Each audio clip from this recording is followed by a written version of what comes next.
Okay, it is 6 o'clock and I will note that we are being recorded. So I would like to call the Concord-Carlisle Regional School Committee to order. The Concord School Committee to order. Great. Okay, so up first, we have our, just for Erin, for the notes, all school committee members are present. No, I'm sorry. Alexa Anderson is not present. She is traveling right now. The rest of the school committee is present in person. Aisha Lawton is in person. And if you can just watch the Zoom, Domingos is going to be joining us via Zoom.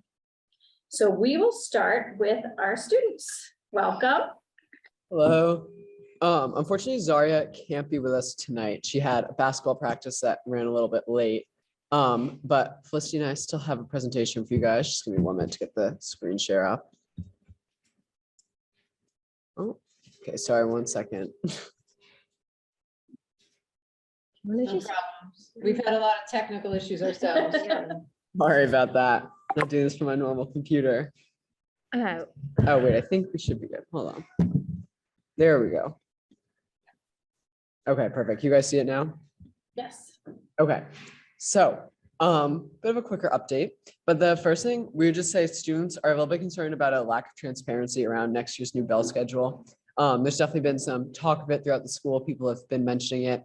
And as like scheduling was coming around for next year, I think people are sort of wondering if a new bell schedule might impact the choices. Yeah. And also we did also just have like the end of midterm week, which for some students, I think it was a little bit challenging, but I think it's been nice because the weekend after was homework free. So we have been able to get a little bit of recovery from that. And now we're back. So yeah, for sure. And as far as Student Senate goes, we're continuing to prepare for a bunch of our upcoming events in the spring. So that's exciting. We're trying some new stuff as well, which I think will be fun. Yeah, we're doing some like Valentine's Day stuff as well as some like an art night. And of course, the blood drive and other ideas that we're still discussing. I can do the next one. Yeah. Okay. And then also additions for WIQH, which if you don't know, is the school's radio station, IQH Fest are starting soon. It's the first one of these since before COVID, and it's really exciting. There's a picture of it to the right. They get like hundreds of kids to come, and it's performances by music groups and different bands that kids at the school have formed. So I personally haven't had one in my time at school, and Felicity hasn't either, but it should be a lot of fun. I'm also looking forward to it. I know a lot of people who are planning on performing, so that's going to be really fun. And yeah, other than that, basically just now Q3 is off to a good start. So that's really all we had for today. But yeah, sorry, we have to run a little bit early. We have a Senate meeting after this, but well, right. Yeah. Yeah. Harry, can I give you both a quick update about the schedule? We feel the same way. We're closing in on a communication plan as we put the final tweaks to what we think the schedule will look like. So you should hear information shortly. Okay. The whole community should, parents, everyone. Yeah, we'll be sure to pass that on. Thank you. Yeah, great. And IQH Fest, I actually have been to a few of those and they are really awesome. Is it in the caf still?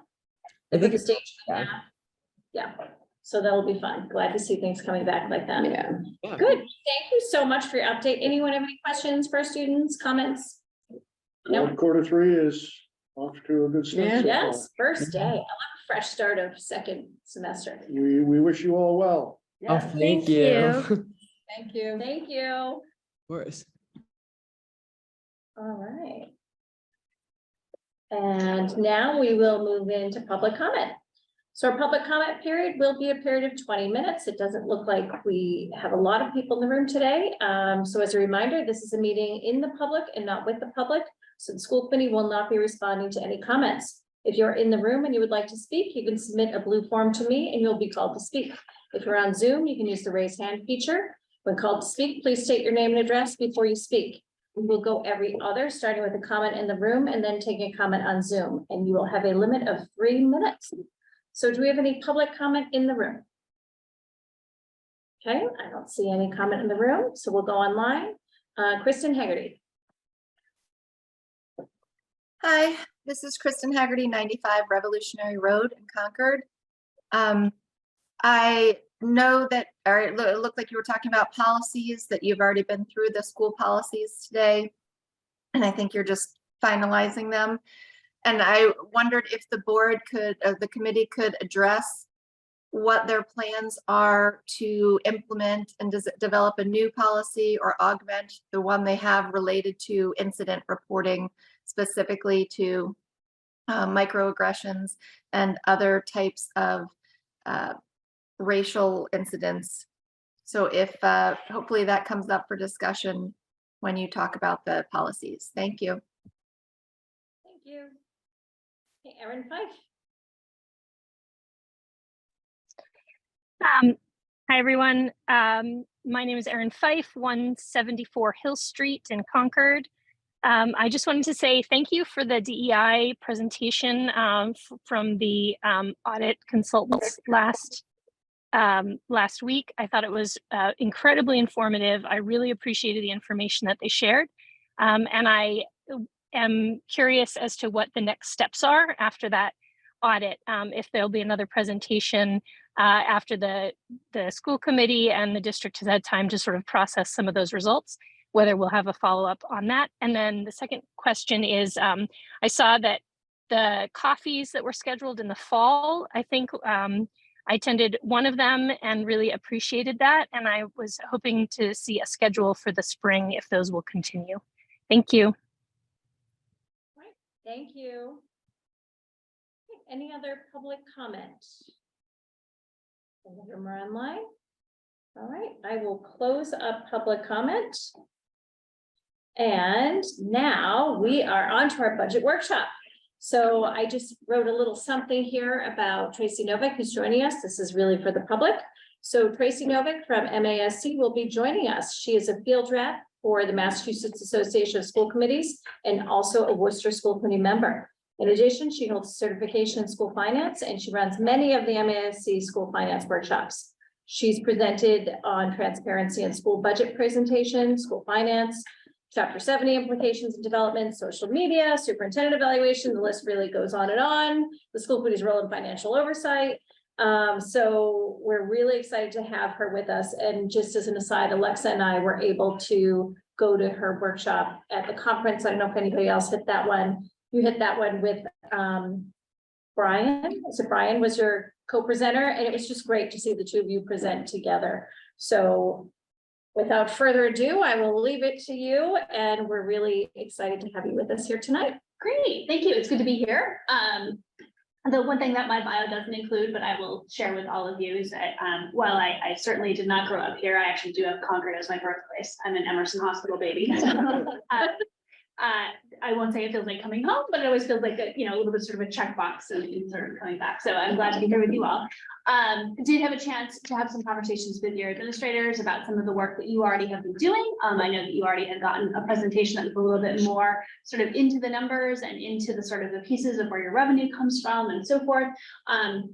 Which is always good, among other things. It saves me needing to do that, but also that is the kind of information that I would hope that you're getting from your business office, and that ongoing update in terms of information, how that works year to year. This course is a particularly interesting year since the state information won't come out until March, but you're being able to know and get that and trust that, I think, is really important. So we can do the next slide. Really, what I've done in terms of the slides is just give you, and if you want to click it so it shows up, in every case, what's on the slide is just to give sort of a form to the conversation, to give a frame to the conversation. And I do want to encourage you that as I'm speaking, as you have questions, as you're looking for sort of more concretely how it might apply, that you stop me at any point, that you ask a question at any point, just so that also as we go, we actually are answering those questions. And so the first one is really probably the one that you all know, right? Which is 7137A is really kind of the elevator speech of what school committees do, or the one where you boil it down. So this is just the section of 37A, which is about budgets. If you've been through any of the Charting the Course or any of the other training that MASC does, you probably know that the big four are goals, policy, budget, and hiring and evaluating the superintendent. Budgets obviously are one of the core functions of the school committee. And one of the things that I always like to emphasize when I talk about this being one of the core responsibilities is that we've just mentioned that you're a public body. You are doing the business of a public entity with public dollars. And you're doing that in pursuit of a public good. And so really the transparency of education spending for a local district comes to the school committee. While certainly the administration is subject to public records requests and the like, the actual, where does the money go? Where is the money coming from? How does it get where it needs to go? All of those kinds of conversations, the conversations over the course of the year, those all run through you. And in doing so, really, this is the place where the public gets to see what's going on with those funds. And so, we talk about school committees being the legislature for school districts. And in terms of the functioning of the budgetary allocation, that really is part of what you're doing there, which is legislatures do budgeting, legislatures do lawmaking, you do policy making, you do budget making as two of your core functions. I also want to mention, we're going to talk about budget tonight, but I always think it's crucial for school committees to understand that none of your core responsibilities exist in a vacuum, that they're all interrelated to each other. And so when you establish goals, those goals are what you're going to evaluate the superintendent on. But that's also what your budget should be directed towards fulfilling. When you establish policies, among other things, that's what the administration is actually going to function under. But in particular, when we talk about fiscal policies, that's actually how your budget's going to be carried out over the course of the year. So none of those four responsibilities is something that exists all by itself. And in fact, they are significantly weaker if they do exist by themselves. And your budget really should never exist in isolation. It really should be linked. It is a policy document that should be linked particularly to your goals. So can we the next slide?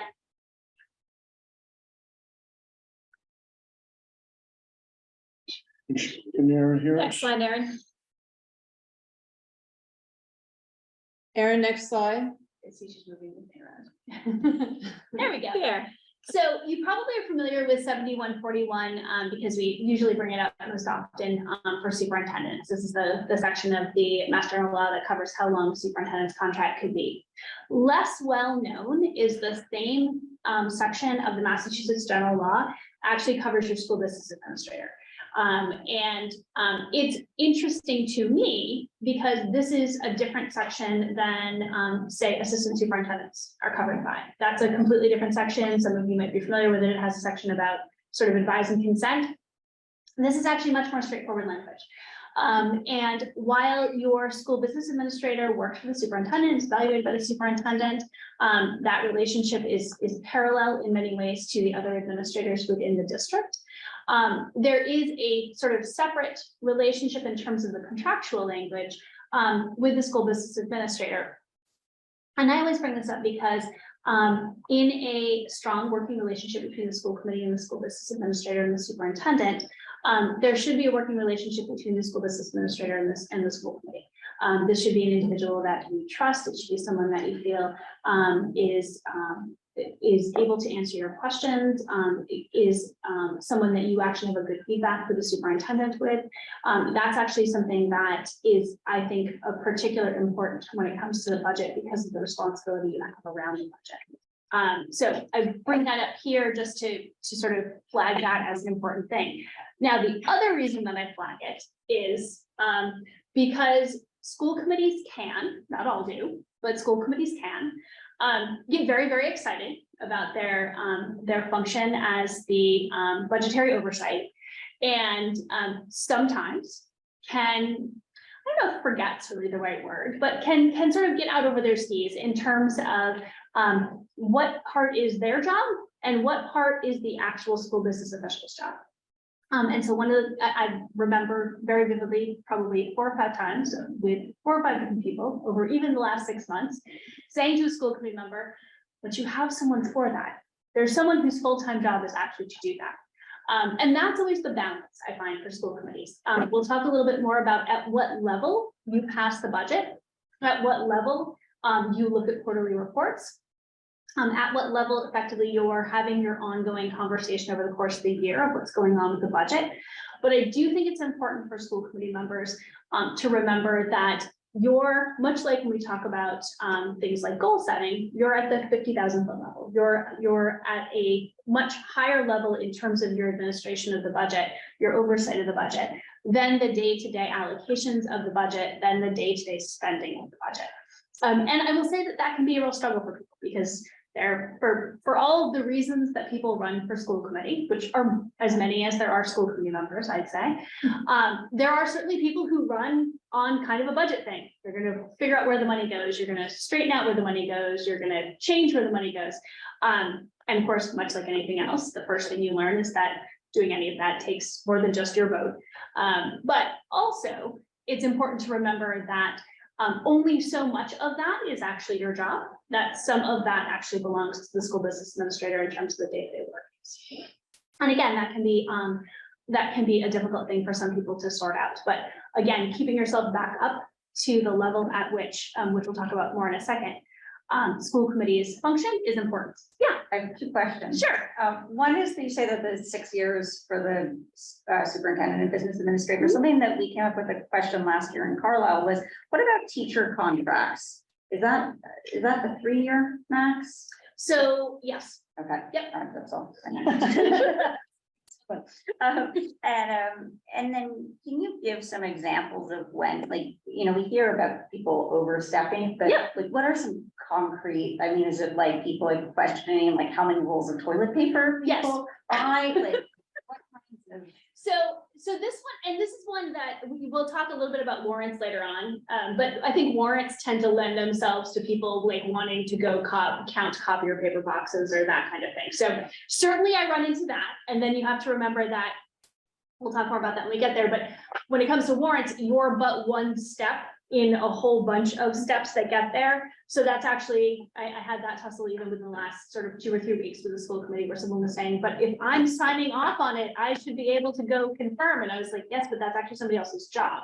Somebody else's job is to do the confirmation. You're the job to say, yes, all of these steps have occurred and now we're releasing the funds. Not saying that's easy, but I am saying that some of this action functions on mutual trust and professionalism. So without telling stories out of school, I have run into a new school committee member who wanted every expenditure that had happened in the school district for the past 5 years. And the problem, of course, is that, yes, it's a public record, but there are things that you can do, and then there's the question of sort of why are you doing them? And if you're the public official who functions as a member of the school committee, you can ask that question and legally they would be obligated to give it to you. But my question is always, you're a member of a governance body and you should be pursuing the goals of the district and working together with your colleagues. And so it's hard to argue that that's probably necessary, particularly since, as I would say, you have people for that. Like you have not only have people who actually do that, you also have auditors who come in and actually do the legal oversight of that too. So that's been what I've heard. You know, there certainly are lots of, we'll talk, actually, why don't we switch to the next slide? So because this kind of goes along with that. You might need to, there we go. So this is sort of the balance one alongside the next one, right? So 7134 is one that comes up a lot in this next section of the year that we're reading into, which is, you know, school committees pass their budgets and then they go to town meeting and somebody stands up and wants to like reallocate funds from the teacher account or whatever. And they legally cannot do that. I just feel like that's a really important thing for school committees to know. You have the internal allocation of your budget. They have the sort of bottom line of what they're of what's going to you. So that's an important thing to know. The expenditures within the total appropriation, though, are done at what we refer to as the cost center level, right? So you're going to get a report later this evening in terms of effectively it reports out in the chart of accounts, right? The 1,000 levels, the 100 levels. My understanding is that you pass the 1,000 levels. It's very common. That tends to be about where people are at. What those cost centers exactly are does vary. Not everybody does it exactly according to DESI's chart of accounts, but something of that nature. There certainly, though, are school committee members who then say, okay, but I want to talk about why we have X number of teachers over here and Y number of teachers over here. I'm not saying that's not a valid question. but in terms of whether or not you can actually allocate the funds in a different way, that usually is outside of school committee purview. Any other sorts of questions around that kind of notion? Because it's tied into pretty intimately a lot of the kind of the work that you do. Okay, so why don't we look at the next slide? Because this is actually this is both the quarterly reports and really the place in the Department of Revenue's language that kind of creates or reconfirms, I guess you would say, the authority. So Department of Revenue opinions, the first two numbers are actually the year in which it was issued. So those of you who have been around public education, 1993 may ring a bell as being an important year, right? And part of what happened, we always think about 1993 in terms of things like MCAS and state standards, but part of what happened is that there was a real reconsideration of lines of authority between the superintendent and the school committee. And because of that, there was this sort of flurry of questions that went out as to how much authority did the school committee still have around things, and was any of that authority something that could be delegated? And so this is one of the decisions that we tend to come back to a lot, which is that transfer authority, cost center authority continues to belong to the school committee. So there are other things that shifted to become part of the administration of the superintendent. This remains with the school committee. And so what that means, and you know this because you have a good model here, is that you pass your budget at a cost center level, right? So that's sort of big buckets of money. If there is a time, and usually there is, when the administration needs to move money from one of those buckets to a different bucket, they have to come back to the school committee and talk about what's going on and ask you to vote to move the money. Okay, now this is, as a best practice, which I know that you're actually doing here, also a good chance for there to be a school committee conversation about, okay, we passed the budget, this was the plan, this is what we thought was going to happen, this is what we've been doing. How's that working out? Are things shaking out the way they thought they were going to? Certainly in many districts, because a lot of budgets get passed before the state budget does. That's usually the first quarter question is, okay, so how'd the revenue work out? Like, did we get what we thought we were going to, or did something else happen? But then as the year goes along, of course, there are other changes that happen, right? There are gas and oil prices that might go up, for example. School districts having that conversation. In other years, so far, there are snow removal costs that suddenly go through the roof. There can be years in which the substitute teaching cost has to go through the roof, or you have to shift money because you have a sudden number of teachers that all go out on maternity leave, or something else happens. So we deal with, first of all, human beings, and second of all, things like weather and buildings, all of which have changing needs over the course of the year. Those are really good things for the school committee to know anyway, but also you have a fiduciary authority and a responsibility to be informed, and then to make what changes are necessary to make sure that your needs are actually covered over the course of the year, because you do have to run a balanced budget. So that's really what goes on with the transfer authority staying with the school committee. And I will note again, because what that means is that because you are a public body, money conversations cannot take place in executive session. You are naturally then having the conversation in public over, you know, we seem to be spending a lot more on gas this year. Or gosh, you know, we had to go in and repair the roof for this building. That may mean that long-term we have to do something there. And of course, what all of this is leading to is, first of all, next year's budget, right? So if you get to the third quarter and it looks like gas prices still haven't come down, well, when the new budget comes, is recommending a higher amount for utilities, it's not really going to surprise anyone, right? You've all kind of been on that page already. Honestly, one of the things that I think is most important about the quarterly budget transfers and the quarterly budget reporting isn't just, I mean, that's legally required, but also that it leads you so nicely into your next budget conversation. Because if everybody's been sort of paying attention to those along the way, there's really only going to be so many surprises by the time you get to the fourth quarter. And again, you're in good hands here in terms of your reporting out. I'm familiar with Bob's work from elsewhere. So, you know, you're going to get reports that actually give you the information that you need in there, which let me just say is not true everywhere else. Yes, Question about timing. Yes.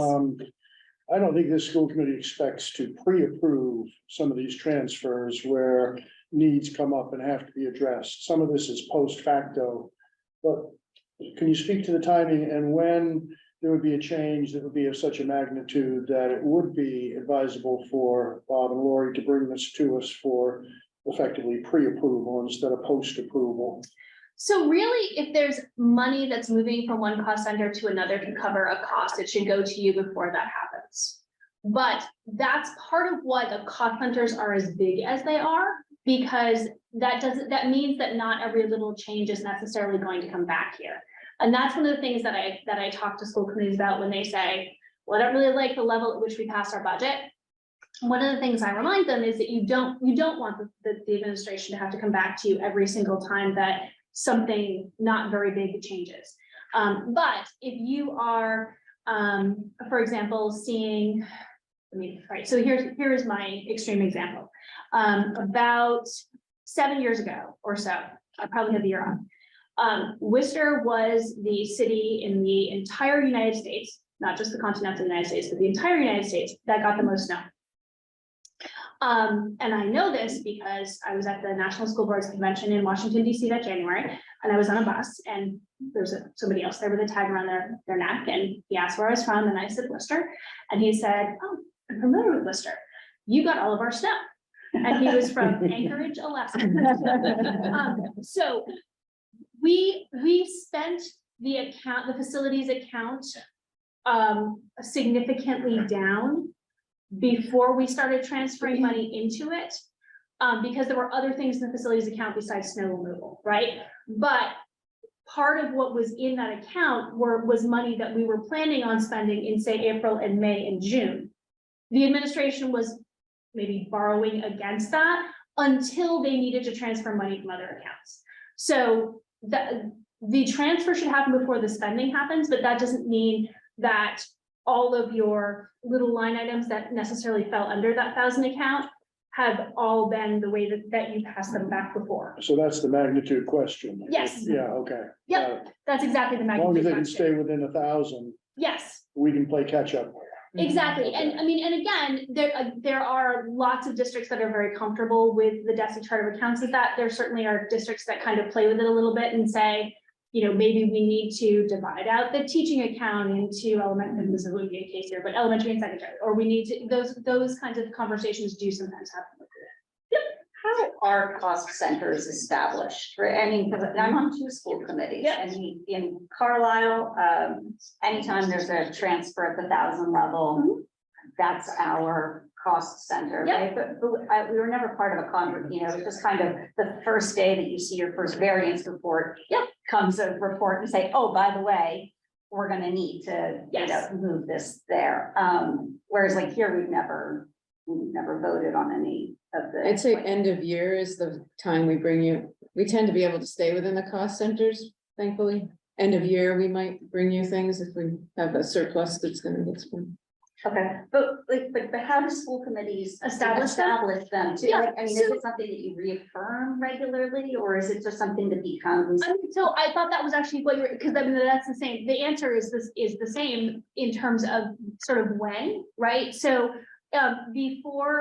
when you are going through a year before you start the next budget, although that's sort of, because budgets are cycles, that's kind of an arbitrary not line, but I would say that this most often comes up when school committees are facing some sort of reason why they think that this isn't working. So it tends to be the kind of thing, I mean, budgeting is sort of small c conservative, right? We don't change things unnecessarily if they're working. But I mean, I can think of a school district, for example, that I've recently had this conversation with where they had a circumstance where they got to the end of the year and they were a couple $1 million in arrears because of some stuff that had happened. Okay, so they fixed the stuff that fixed, but part of what the school committee said is, you know, we were only seeing things in like 4 or 5 cost centers. We think that we need a greater degree of detail over the course of the year so that we have a better, I mean, first of all, so we and the public feel much more secure as to where we're at with this. But also so that we're doing a better job of oversight. So it's the kind of thing you could put into, like, we have a working manual, right? Like, there maybe could be like a little budget section in the working manual that's like, you know, like our cost center is the 1,000 level, right? And like, just to give the new members, because it's this, Yeah. And I do think it's great that you're here tonight, because we're exactly doing this after you leave. And Bob has sent us a memo of, you know, we have our quarter two, and you can see where everything is at. And it is definitely not just the 1,000 level that he's reporting out on. So I think it's like, this is all kind of like real live. We're doing it at the same time for the benefit of members that have been here before and new members that haven't been through this process. So. And I mean, you heard heard when I did the similar presentation with the CFO, Deputy Superintendent Brian Allen for Worcester, and his truism always is, and by the second quarter, that's when you know what the trends are, right? First quarter doesn't tell you too much. Second quarter is really like, okay, so what kind of a year is it gonna be? What, go ahead. Yeah, first quarter's a month. Right, first quarter is like, okay, I mean, the teachers barely got back in the classrooms, that, you know, that's why I always have to warn my new members. So I'm the chair of finance operations in Worcester, like, you guys don't get too excited about all the money that we left in the teachers account, because they barely got paid at all. Like, we still have the rest of the year to do. Same thing with the utilities, the gap, you know, he's not on yet. So, so the second quarter is really, I mean, this is the one where you really start to dig in, right? So that's a good I time. think I love that you and like it seems everyone who works for MASC also serves on their school committees. I love it. All either do or have, and most of the rest of the staff. Really shows such a passion, but I love it. Yeah, well, that's what people, so in Worcester, people will say, so you're in the school committee, what do you do for a living? I just think from the best practice, is it the best practice or a law that there's quarterly reports? It's a best practice. With votes on, So the transfers are a Department of Revenue decision based on the fiduciary responsibility of the school committee under chapter 71.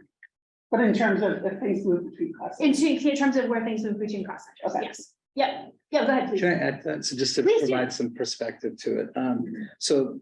Just from a legal perspective, my understanding is, we're talking to our auditors, that we do need that transfer when it happens. That would be best practice. So in my last district, we actually voted on these quarterly. Here we present them, and it's kind of understood that if there's an issue, we discuss it, but you're gonna see tonight, when you look at them, that we've already posted adjustments. When we're audited, we will need to have like the school committee approving the adjustment. We'll need to show that to the auditors. That's something they check on. We could vote on these quarterly. I do think that for something significant, I'll give you the examples of things we're over on. So out of district tuitions, that would be an example of something that's gonna happen that we're gonna have to cover, or just legally obligated to cover. And our transportation costs, you know, we're legally obligated to cover special ed. So there's gonna be times when things happen, and from a business officer's best practice standpoint, we want to find out how to cover those instead of leave them in a deficit as we move forward. So there is a little bit of balance. I would offer that it might be best practice to approve these in arrears on a quarterly basis, but you're also getting advice from Tracy to consider. So there is some nuance to it, and it's a challenge between what's best practice, what's required, and I think that's what was driving my magnitude question. Sure. I got that from Cynthia's question, but. But it also shows our leadership and as our job, It is. right? And I don't think it would be a tool to say push back on something that's obviously Yeah. something that would, it's again, not providing good leadership to not vote something to transfer. That is a requirement for our students' education, right? So, I mean, that's our job, is to, with your recommendation, that you would tell us all these things, but this isn't an optional kind of thing, you need to do this. So. And there's something not to be approved. Now it's contingent upon us to find a solution for the new problem that just got created. Yes, that's a very good way of putting it, yes. And also, I want to sort of flag a point that Bob implicitly made, which is that on all of these kinds of things, I'll certainly flag it again when we get to warrants. Making sure that the bills get paid and this works for the people who are doing the day-to-day, sort of budgeting in the business office part is also part of the school committee's job. That's part of what we emphasize in terms of having clear policies that they can then establish clear procedures under. But also, not making life hard for your business office, I think is also part of the job of the school committee. One of the things that I sort of jokingly say sometimes to school committees is that when you get, your budget requests in terms of personnel and that sort of thing, the one office you should always inquire about in terms of staffing is your business office, because that is the office that is generally not going to ask for more staffing when they need it. You'll hear that you need teachers, you might hear that you need custodians, you might hear that, but I always think of it as being sort of an additional responsibility of the school committee to make sure that the people who are actually doing the budgetary work are not just the ones who are sort of saying yes and no to everyone else in terms of what goes through, but also actually get to have their own needs met. So let's go on to the next one, because in terms of sort of what else you do during the year, grants and gifts is another one we've had come up. So there's actually two sections of the MGL that deal with this. The regional schools kind of get there's a sort of section that deals with that too. The actual overwhelming notion is the same regardless, which is that they do have to be voted by the school committee. School committee does have to vote acceptance. And I've had almost every iteration of conversation possible. MASC was a little behind in terms of one of its sections of the policy, and I revamped DD, which will stay forever in my mind, to make sure that actually aligned with 7137A. And I've gotten all kinds of questions since then. What changed? Did they move the law? No, we just hadn't actually clarified our language to make sure to actually adhere to this. I do want to note it does not actually make any exception in terms of dollar amount. And the Department of Revenue has determined that this is also not an authority that you can delegate. So yes, you do have to accept grants. Yes, you do have to accept gifts. Yes, you do have to accept all of them. Yes, I understand that in some cases this is a pain in the neck. But here's what I will say. I'm on the school committee of the second largest, district in Massachusetts, and I regularly pass gifts that are $35 and so forth. So yes, when I say that, it is actually something that I mean. So there are places where I don't always, not always doing a great job of that, but that one actually does say, yes. Does that include like anything, like if somebody wants to contribute something to their kid's classroom, It is supposed to be, particularly, I mean, if it's a consumable, there's perhaps a right, like you sent in cupcakes for the kid's birthday. We don't do that anymore because of that. Right. But generally, I mean, if it's a donation, the part of the reason is that you're accepting it and then it becomes the property of the school district by virtue of your accepting the gift. And probably less, well, I don't know, I've stepped on Legos to my youth. You may well be also accepting a degree of responsibility for things like upkeep, right? This comes in with people get very excited about donating, say, playgrounds. Okay, who's going to pay to fix it when it breaks? The school district is. Do you accept that fiduciary responsibility? So that's usually it. The other reason, of course, for the school committee to be the one that accepts this is that there's an assumption that there's a little bit of vetting involved, whether from the administration or from the school committee or both. And you may not want to take money from just anyone. You may not want to take a gift from just anyone. Are there strings attached to it? That actually is part of the story with why grants are voted by the school committee. Because grants, I mean, one of my colleagues from the state always refers to them as really grants are just a contract. You're agreeing to do particular things in order to have this money come to you. Do those particular things align with the goals that you've set for the school district? Because if they don't, maybe you shouldn't be taking the money. Less of an issue with your title grants, and IDEA and so forth. Generally less of an issue with ESSER, but depending on where your grants come in, depending on what the allocation is, that's something to consider. Now, again, ideally, administration is not applying for grants, isn't putting grants forward that are out of line with the goals of the school committee. But it is something to consider. It's really a place where you're another check on that. Any questions or conversation around that? Does it mean anything that individual gifts are mentioned here? Or is that just, Yeah, it doesn't really. okay, I don't have the other language that close to the top of my head. The listing exists in this section. My recollection is that the specification does not exist in the other one. In terms of, and then that always makes people think that this is everything. so as a practice then, were I to write an individual check, that too would be subject to administration bringing it to school committee for approval? Yes. Thank you. And I will also volunteer that the tricky one tends to be PTOs. But that's something to sort of have established with your PTOs in terms of, you know, what is their practice? How do they make decisions? What are they deciding to bring forward to the school district, and how does that align with the goals of the school, the goals of the district, all that? Yeah, in Carlisle, we vote on the PTO grants to vote to accept them. Can I just ask in terms of like parent donations to a PTO, PTG, PA, anything like that? They are their own established 501(c)(3)s, so they kind of exist separately Yes. from us, and they run their accounts separately, so we wouldn't need to accept those. So you don't accept those. It's only No. once they as an organization then are doing something for the school or for the. So if they were district. gonna write the district a grant, like Q5 was a grant that the PA funded, that would get accepted by the school committee. Yep, or they bought you a playground, Yeah. or they Which they did. refurnished They the did. yeah. library, whatever. Perhaps. Yep, About robotics equipment for exactly. program. Yeah. Yes.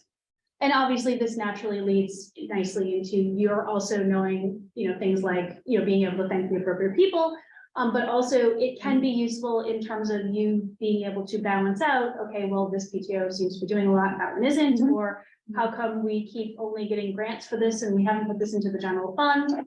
There are fiduciary reasons for you to actually have this authority as well. All right, let's do the next one, which is everybody's favorite. Okay, so this is warrants, in case you ever wondered what the language for that looked like. This approve and transmit to the town accountant. Okay, obviously the regional language, this is another one that has regional language, it's a little bit different, but the notion here, again, is that you are part of a larger system of checks and balances. And again, in terms of things I've seen school committee members individually really struggle with, this maybe tends to be one, only because, you know, you've got something in front of you that you have to sign to say that you've got something or something happened. And really what you potentially maybe have is additional pieces of paper that in some ways are giving you evidence of that, and that's it. You know, didn't actually see the copier paper boxes come in, and you don't know that these people have actually been doing that. And again, this is where it's important to remember that you're at the end of a long line of a whole bunch of things that happen to get you there. And while the school committee doesn't approve policy, if you are the warrant signer, ask the question, ask what the steps are that come before you. Because, you know, one of the things I emphasize to school committee members is it is a legal action you are taking, right? Your signature means something. And it's good to have some confidence in the steps of the process beforehand. But the idea here, of course, is that there is no place in the school district or any other public body, you see this applies to towns and everyone else as well, where you can, as an individual, say, we're going to spend money on X, and then become the person who actually disperses the funds. Because that's how you end up with your name in headlines, and not in any kind of good way. So this is intentionally effectively red tape, but we have red tape for reasons, and it's to make sure this happens. Now, in terms of warrant processes, there are lots of them. A lot of districts have certainly moved to electronic signing when we had everybody at home in their own houses. You don't have to use them, you can. It's been legally binding since the Clinton administration. One thing that I do recommend is that you, whatever the process is, that you feel that you have at least some understanding, if you're the warrant signer, of what it is you're signing, what are you signing for? And the thing that I always emphasize is that it has to work for everyone. So it absolutely has to work for the business office, whatever it is you're doing. But it also should be something where the school committee feels like they have some understanding of the process. And also, again, that you always understand what it is that you're signing to some degree. Any questions on it? So Right. effectively, we're signing for all the steps that preceded our own. Yes. In a so sense, because in we're a not sense. looking at the box of copier paper. to Exactly. Use your example. Yeah. Yep. Exactly. Yes. Okay. This is part of a much longer chat section that talks about sort of, you know, what you're authorizing. But this is the, did the PO match the what you got kind of thing. Somebody else already did that part. And we shouldn't, and I understand you shouldn't ask like, why do you need so much paper necessarily? But if you have a case, for example, let's say Bob says, oh, look, we have, it comes with a variance report, says we actually had to buy $100,000 of paper last month, right? And and you've already seen all of the warrants for that, but then you see another like warrant later on where there's yes, Special like colored paper. 50,000 more paper, 50,000 more paper, and you go, like, are you allowed to ask, like, hey, Bob, what's up with that? It's like, that's an open. So if something breaks from what you have been led to believe based on conversations. I is that direct school committees back as much as possible to the quarterly budget process. First of all, because that puts you back about the level that you should. But there is a reason why you're signing a warrant too. So whatever the process is and whoever it is that's doing the signing, there should be some way in which they can say, can you just tell me what this is about? The part where you say, I mean, so the example, I mean, there are the exciting extreme examples, but the less exciting extreme examples. If you as a school district spent a lot of time talking about how you were going to expand the foreign language department, and like this was like this was your goal, this was what you were driving your budget on, and there was a whole conversation about like what curriculum you were adopting and all this kind of thing. And so you're going through the year and you're expecting that these are going to be expenditures you're going to see, and instead suddenly, boom, you've got yourself a new math curriculum and you're signing a warrant for that. And like this hasn't come up anywhere. Now, you don't as a school committee necessarily always authorize curriculum, so we major change. But it's okay for the school committee to say, so at what point are we actually getting the French and German and whatever curriculum that we had said we were getting, right? That's really the place where there can be a warrant conversation that's also a goal conversation and a budget conversation. Is it also a legitimate question to ask, hey, what's going on with the math curriculum? Like, Yeah. will we hear more about? Well, curriculum? Or and I does think that become a that's- questioning of the practice? Well, no, I think that's probably one that goes back through the chair to say, you know, if you have been delegated the responsibility of signing the warrant, to raise with the chair, hey, so I saw this come through. Can you check in and see if there's a time at which we're gonna have this conversation? Because it may be that, you know, a month down the pike, you're gonna have a whole conversation about how the math curriculum is changing and how the whatever's, yes. So that I think is a good one to sort of direct back through where is the school committee conversation on this gonna happen? Okay. Yep. And of course, the other thing is that if you see that, you know, Bob is buying a boat, Yeah, and you I was haven't actually- authorized the maritime program, Patriots. that's one where somebody needs to be having some serious conversations first with the superintendent, and also possibly with legal counsel, okay? Because that's really what the warrant signing is about. And, you know, Bob is not gonna buy himself a boat. That doesn't mean that there haven't been examples in which warrant signing did catch things that were not supposed to be happening, and legal counsel did get involved. So you do have this kind of responsibility for a reason there too. If you could Google the 90s and 80s on fraud, this was, I don't know if this was why this rule was created, but it was prevalent in the public sector. And it's certainly tightened up in the last 15 to 20 years. Yes. There was a movie about a case in New York. Yes. Yes, there was. That was.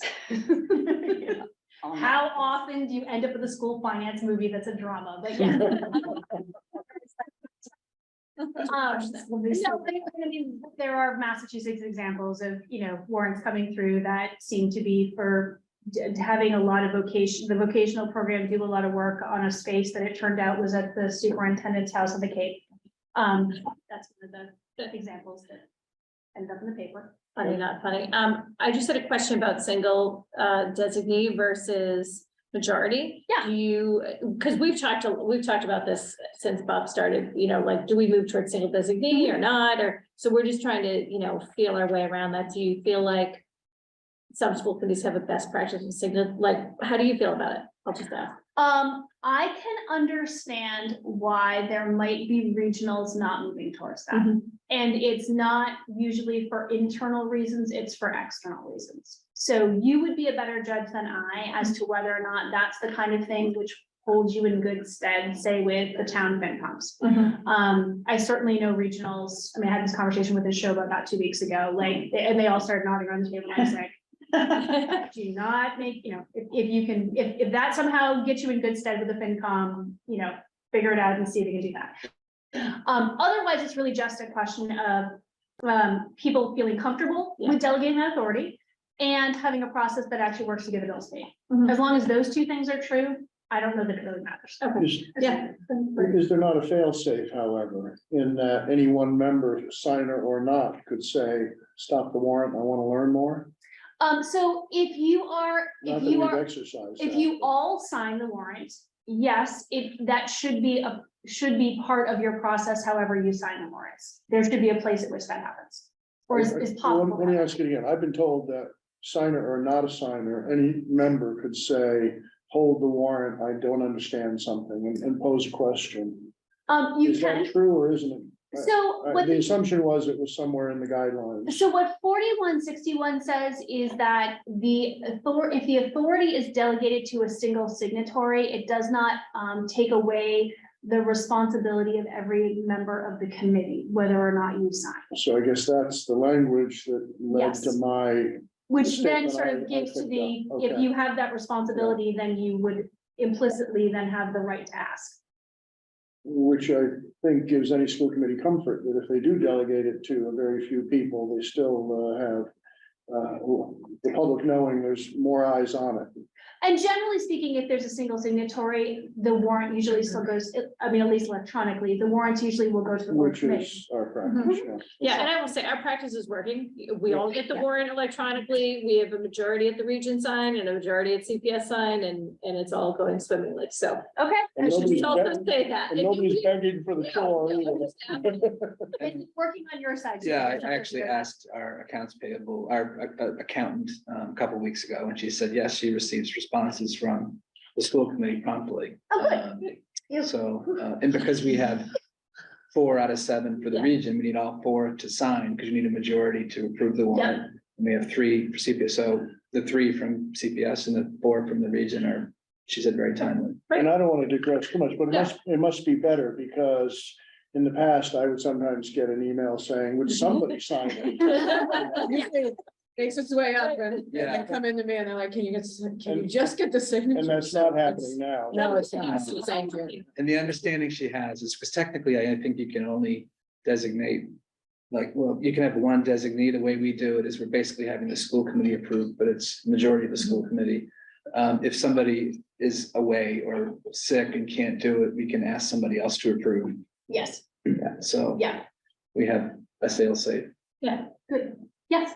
This conversation in particular has been very helpful to me. I'm a relatively new member and a warrant signer, so thank you. I think my biggest aha experience in this topic was that there is a big process that leads to this point. I didn't know that. So is now a good moment to understand that process? Or is there?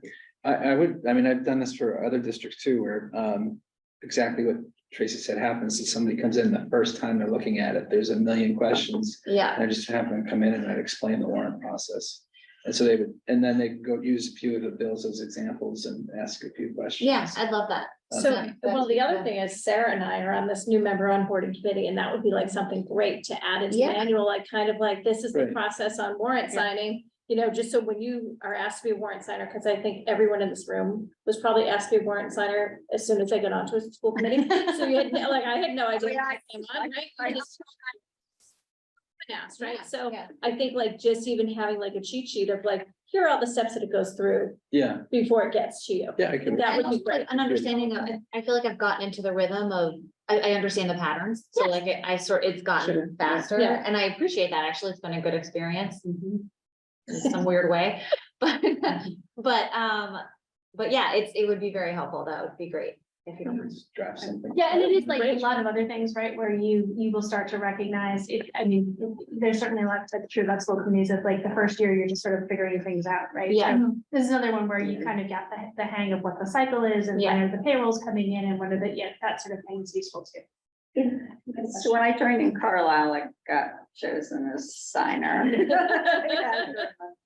And I remember, I mean, this was all pre-pandemic and all that, and so I had to come in and she Right. gave me binders of the, like, this is the contract and this is this, and this is like, and like all of this stuff to look at up, like, and then everything.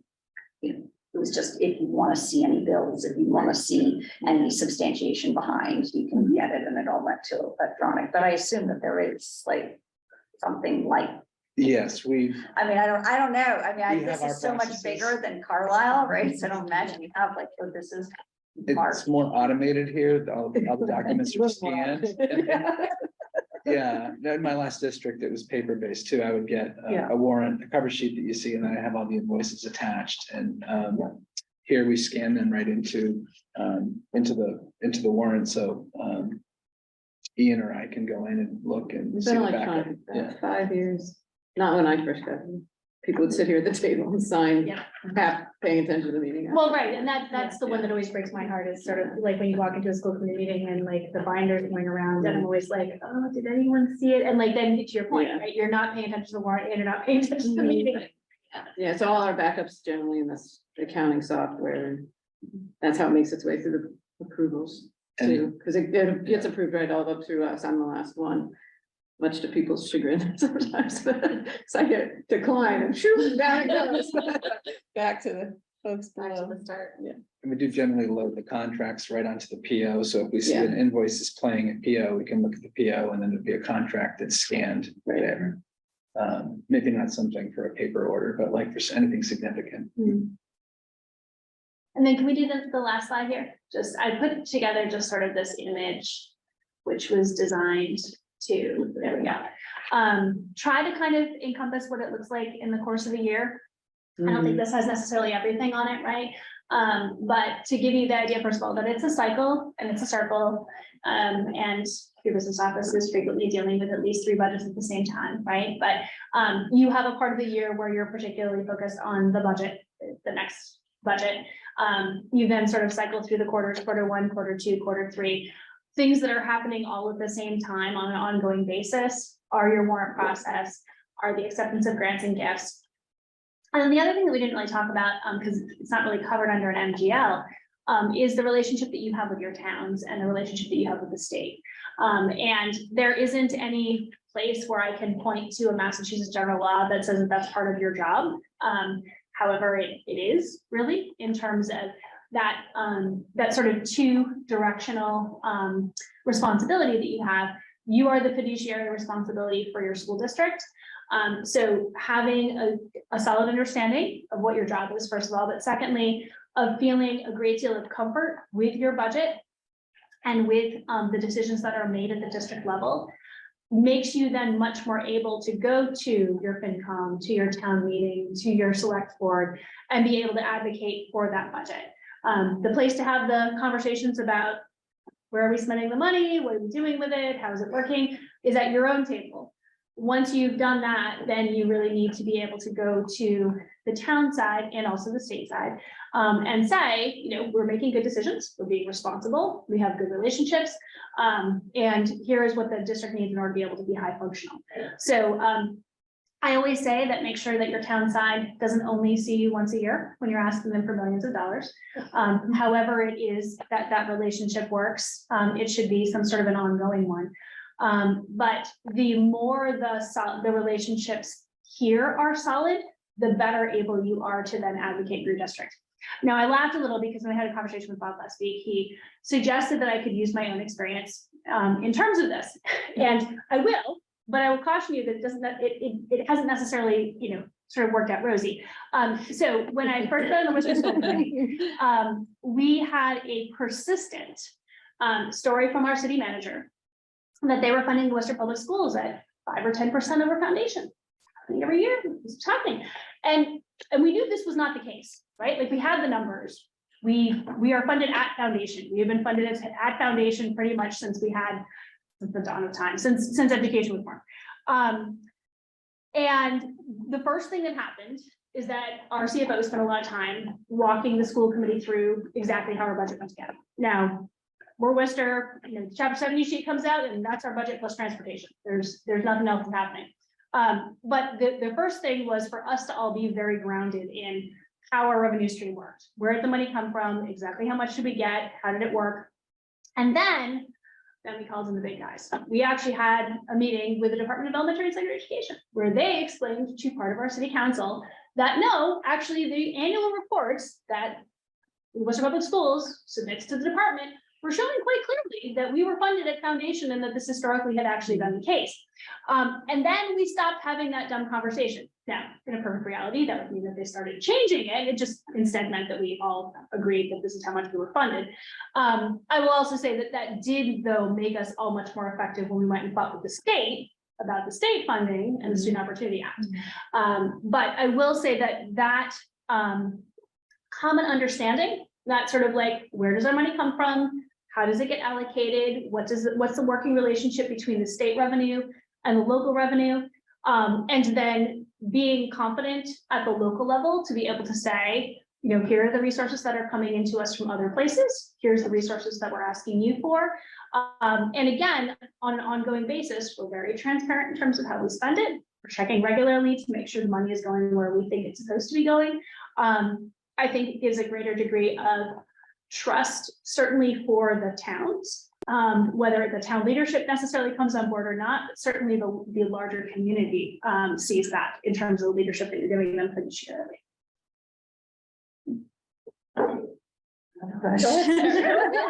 We have right in front of us. Like, ask And away. I don't know to what extent you can answer this. Like, I understand, you know, supporting budgets in terms of student achievement and all, and budget and like, you know, projections based on contracts, based on all that.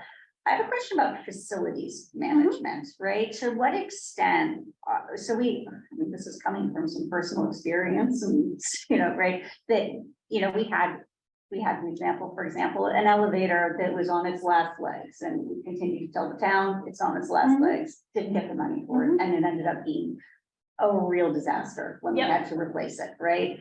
And now we have a new facilities director, and we're finding all sorts of unattended issues that have accumulated. I mean, you guys fantastic and unearthing all of this stuff, but it brings to light like this question of like, where is our responsibility and to what extent we participate in any of the kind of, you know, budget planning or spotlighting for the town, need for, you know, long-term capital, like, we have the 5-year plan, right? But how do you assure people, or how do you assure yourself that your annual sort of short-term spending is covering, is actually like, you know, satisfactory to the needs of the facilities? If I knew that, I'd be better at my job. No, so I think you're asking, I mean, first of all, I want to say that you're asking the right question, right? And I think that that's the question, that should be a question that in some way the school committee is having with the administration. Maybe it's not quarterly, maybe it's twice a year, maybe it's, and one thing that I think that you said that is really important to point to for the town is that if the operating budget for facilities is not appropriately supported, it becomes a capital budget problem, right? I've been having this conversation with my own city, which is that, you know, if you don't support, and then if you don't do that, then it becomes an MSBA problem, right? So I think that, you know, so because the operating budget is under your purview, the capital budget for for the municipal district is not. I do think that that's one that's, first of all, a good conversation just to have amongst yourself of like, of the resources we have, are we allocating them appropriately? Do we need more resources in order to do this? And is there a way that we can be having that conversation with our town to say, you guys don't want to actually be having to replace the roof in 5 years or the whatever in 5 years. Let's make sure that we're actually doing this part now. I will offer, and you know, so I was appointed chair of finance operations in Worcester just over a year ago. Our terms start in January. And one thing that we've been doing is we've been taking advantage of the clause in the open meeting law, which allows for site visits. So before we have a meeting, we will meet somewhere and we'll have the facilities director sort of teach us something. So the very first one, Worcester is a brand new high school that opened in the fall, South High School, and bright, shiny, new, lots of great systems. And what I knew from our longtime facilities director is the first thing that he sees when he sees a new building like that is there are so many things that can break here. Like, and we are not paying, we are not spending enough on maintenance. And so I said, okay, Jim, I said, you've got the floor, take us to this building and talk to us about all that stuff. So we did fire suppression systems and boilers and like the alarm systems and the electric and the IT, and like that was our introduction. Like, y'all are really excited because we had this great ribbon cutting and we did this big deal about this new high school, but let's think about what that means. And remember, by the way, Worcester just opened a new high school like, 5 years ago, and we've got another one that's under construction. So like, this is very much our bailiwick right now. Now, we also have buildings that are as old as 1890. So we did the same thing there. Okay, Jim, what in a building like this, what do we need to know? And then we can start to sort out a little bit more of, okay, so what is it that we actually need on an ongoing basis? Like, do we have enough custodial? Do we have enough facility staff? What kind of money do they need over the course of the year? If we're, so we had a joint meeting with our city council education committee, and one of the things we talked about was, okay, you guys keep complaining about this parking lot we haven't put in an elementary school. We've had to replace 5 boilers since the beginning of the school year. Guess what we're not doing this year either? If you don't support our capital funding, we only have so much money, we're gonna keep the heat on. Yes. And we're gonna make parents park on the street because those are the choices we have. And I mean, I will say also the nice thing about facilities is it lends itself to illustrations, right? You can go see the whatever. Oh, the photo. Do encourage people to do that as much as possible, right? Whether you have a go visit or you show the photos or you do the video or whatever. I think that can be really useful kind of for everybody to say, it looks nice and shiny from the outside, but if the elevator fails, where are we? Yeah, I mean, I think we think so much about student achievement. We see scores, we see Yes. presentations, we see all that stuff. And it's only recently in Carlisle where it's really sort of hit home, like, oh, there's something else we should be paying attention to Yes. that I hadn't really, No, and I mean, you have all my sympathy for that, because I think that, I mean, we should certainly at a school committee, we don't ever want to get trapped into all we talk about is buildings and budgets. Because at the end of the day, we're about student achievement, but there's also very good data around the fact, not that shiny new buildings lead to higher test scores, but that kids absorb a message from the buildings they're in, and that matters. Yes. And you have to be able to turn the lights off. Oh, yeah. Ready to pass that out. The district too. So, what other thing, because policy, Yes, so your D yes, bucket, I assume you did have something to do with that. I did. And our D bucket is out of date. 2016 is when we overhauled, but they just did a big overhaul in 2022. We did. So it'd probably be good if we could squeeze that in this year. I The want- D policies. Yes, the D policies, so, and I think we should, you have differentiated regional versus, We have, and Yep. I think that'd be really useful. to and have. drove the MASBO listserv half out of their minds in terms of, okay, but we're now gonna go back and change a bunch of them because of the purchasing policies didn't agree with what the auditors were finding for the ESSER grant. And that's the one final question I have, I probably didn't miss it, but we still are waiting for guidance on The Office of the Inspector General has, yes, I sent them another email last week and said, I don't mean to harass you because I know exactly what that's like, but just confirm for me that I haven't actually missed. Mhm. And they said, you haven't actually missed. It's still coming. Yes. Yeah. And then you just explain all of that for people Of course. that don't. Inside I baseball. should, that's very exciting. Sorry. So the legislature, last term, had some pressure from some districts in terms of changing, the law around purchasing, right? So you don't need to know all of this. Let me start this. You have people for this, so you don't need to memorize this. It also is in your policy. There are particular requirements in terms of the amount of money you're going to spend and what you have to do in order to spend it, right? It's a public bid law, chapter 30B. So there was a revision to it just for school districts, not for municipalities, which provided basically a little bit more flexibility. So that happened and a whole bunch of people were very excited. And the Office of the Inspector General usually issues guidance for that kind of thing. They're the ones that actually oversee the purchasing law. And so I had a conversation with them after it was passed and I said, okay, the other thing that of course usually would happen after a law changes like that is we would change our policies because we actually do have that level of detail in your policies intentionally. We didn't before because the auditors, when they were looking at the ESSER grants, were looking for it. So I sort of created my own trap here. So I had a couple of conversations with the Office of the Inspector General and I said, so should I move ahead on writing the policies? And they said that their feeling was that there were enough inherent contradictions within the revision of the law that they were actually going to need to spend some significant time working on the guidance. And their advice was that, no, we should not move ahead with policies. And that is now also what I share with school committees whenever I have one of them sort of chomping at the bit to change their policy of, look, like, we only give guidance on policy, we give model policy. I'm going to tell you what the the OIG said to me, and then you can go talk to your legal counsel about whether they want to actually go ahead and change that. And I've definitely gotten some pretty firm no's from legal counsel based on that. So yes, at this point, the gentleman in the OIG and I are on a first name basis, and he knows what I'm waiting for. Yeah, so we'll turn that around as soon as there's anything that comes out that's clearer. Good. I do point out, by the way, to districts that it isn't that you aren't breaking the law by continuing to follow the policy. You're just not embracing a new level of flexibility. You could simply continue to adhere to the higher standard regardless. Yeah, I think our policy is written to just follow the law. We don't know specific thresholds that I see here. If you have the 2016 version, yeah, then We do. that you would, yes. Yeah, it was in 22 that I put the thresholds in because you might remember that whole kerfluffle over people getting letters from the auditor's office and on their ESSER grants. And you might not have gotten I one because didn't.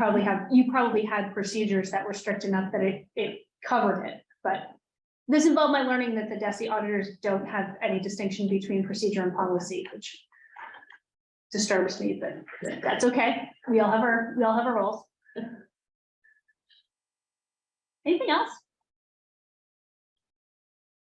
Any other questions, comments? This has been very helpful. Yeah, Good. thank you. I'm glad. Thank you very much. I was glad to do it. I'm always glad to get these questions. I will say that I think that, school committees do a lot of important things, but having good working relationships around money is, I think, really, really important. And one of the things that the field directors say is that, people just sometimes communities get their impressions of how the schools are doing only through their school committees. And I always think that, they get their impressions of how the budget is working and how you're fiduciarily doing by virtue of the working relationships that you have with your superintendent and your school business official around the budget. So I think that, greater trust around this table leads to greater trust kind of everywhere else. Good note to end on. Great. All right. Well, I think most of you have my contact information. Yes. Certainly, if I can be helpful in any way, get in touch. And thank you Okay. so much. Yes. Tomorrow. And I should mention that we're able to check something else off of our goals this year because this was part of our goals. So thank you so much for coming. We appreciate your time and we will definitely still be in touch. Excellent. Thank you. All right. Always glad to come out here, as I said. Right. All right, let me just find my agenda now, moving on. And we're moving on to the reading of the minutes. So we have the minutes from December 6th to approve tonight. We should have gotten those from Erin. Move to approve for both districts. Second, for both districts. Okay, any discussion? Thanks for the little edits that were made. Very good. Great, all right, all in favor? Aye. Aye. All right, and on to our chairs and superintendent's report. Correspondence. Oh, sorry, I skipped correspondence. How did I do that? Go ahead, Carrie, you can start for Concord. For Concord, we just had one correspondence. It was following the DEIB meeting. Just asking a couple follow-up questions and thanks for having it. Okay, I'm just gonna grab mine. Sorry, I just have to find. Fine, I believe we had 3 pieces of correspondence at the region. 2 were from the same person regarding our DEIB workshop. And the 3rd was from a student in another district, which Dr. Hunter is going to follow up on. And now we'll move on to our chairs and superintendent's report. I'm gonna start with you, Carrie, for Concord, if you don't mind. Yeah, sure. So this week, Dr. Hunter, Bob, Alexa and I are going to be meeting with Peggy Briggs and Parashar about the CPS budget and the delta that currently exists. So more on that at our next meeting, but we're meeting with them tomorrow. Yeah, tomorrow. That's it. That's it, Yeah. okay. And then at the region, we were all at the DEIB workshop last week, which I thought was great from Dr. Blake and Dr. Warnham. And just for anyone that may be listening, a report will be following that we had the presentation, but they'll submit a report to the district, so we'll see that, and then we will push that out. Yeah, to the community. anytime, it's due the end of the month. Yeah, Tracy? Yeah. Does that conclude our current contractual agreement with them, or do they have more in the pipeline with us? I believe that concludes. Yeah, once we get the everything. Once we get the report, we're report, that's, concluded. then we're Okay, done. thank you. So that was first, and then I just wanted to give you a brief update on Verizon, which is, we talked about this way back. About a potential cell phone tower on the high school campus. Nothing has happened so far. Hopefully a surveyor is coming out shortly to just look at the campus. And then our goal is to get Verizon in here with us to talk about what their findings are on the campus. So nothing's happened yet, but that is more to come probably in February on that. Question? Yep. Are we of a mind that one new tower will suffice, or is Verizon still looking at a potential of two? I think they're looking for a potential of a second someplace else in town Thank you. to improve coverage in the town. We, however, are looking for one at the high school. to Right, no, I definitely understand that. Improve yeah. that, yeah, but I do think they still need a second site Right. to improve Thank that coverage. Tomorrow we are starting, Alexa and I will be hosting a chairs roundtable here at Ripley. I think Jack's coming from Carlisle. We have, let me think, Belmont, we've invited Belmont, Lincoln, Sudbury, Bedford, Weston. I think that was it. So we should have probably, maybe six people here tomorrow to just have an open discussion about, what's happening in districts, what are you seeing, and just kind of a sounding board for helping each other, kind of like a chair support group, I would like to call it. Very casual. So we'll let you know at our next meeting how that goes. I think it's great you're doing that. Yeah. So I think it'll be good. I think it's always good to interact with other school committees. I think we all enjoyed the conference when we had the opportunity to do that. So this way, it's just a good way to see what's happening out there. Yes, Sarah. This is totally, Yeah. but I don't know if this kicked off something, but also the CEFs well, the EFs, I guess, right? The Yeah. ed funds from a whole bunch of towns are currently organizing a similar cool. kind of support group, Yes. coffee kind of thing. And I they feel like tried it to might do have that been inspired. before. I don't know, they tried to do that before, like many years ago, and it never really took I off. think there's, So yeah, good. there's an appetite for it. Good, Yeah. great. So I'm looking forward to that.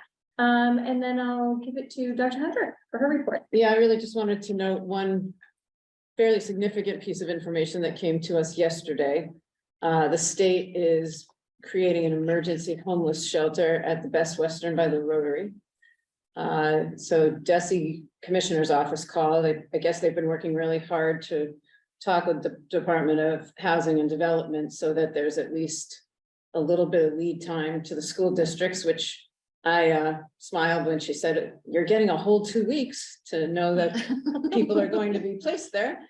And reminded me that hadn't been the case in other situations. So we don't have very much or any other information. I've been in touch with Carrie LaFleur, Concord Town Manager.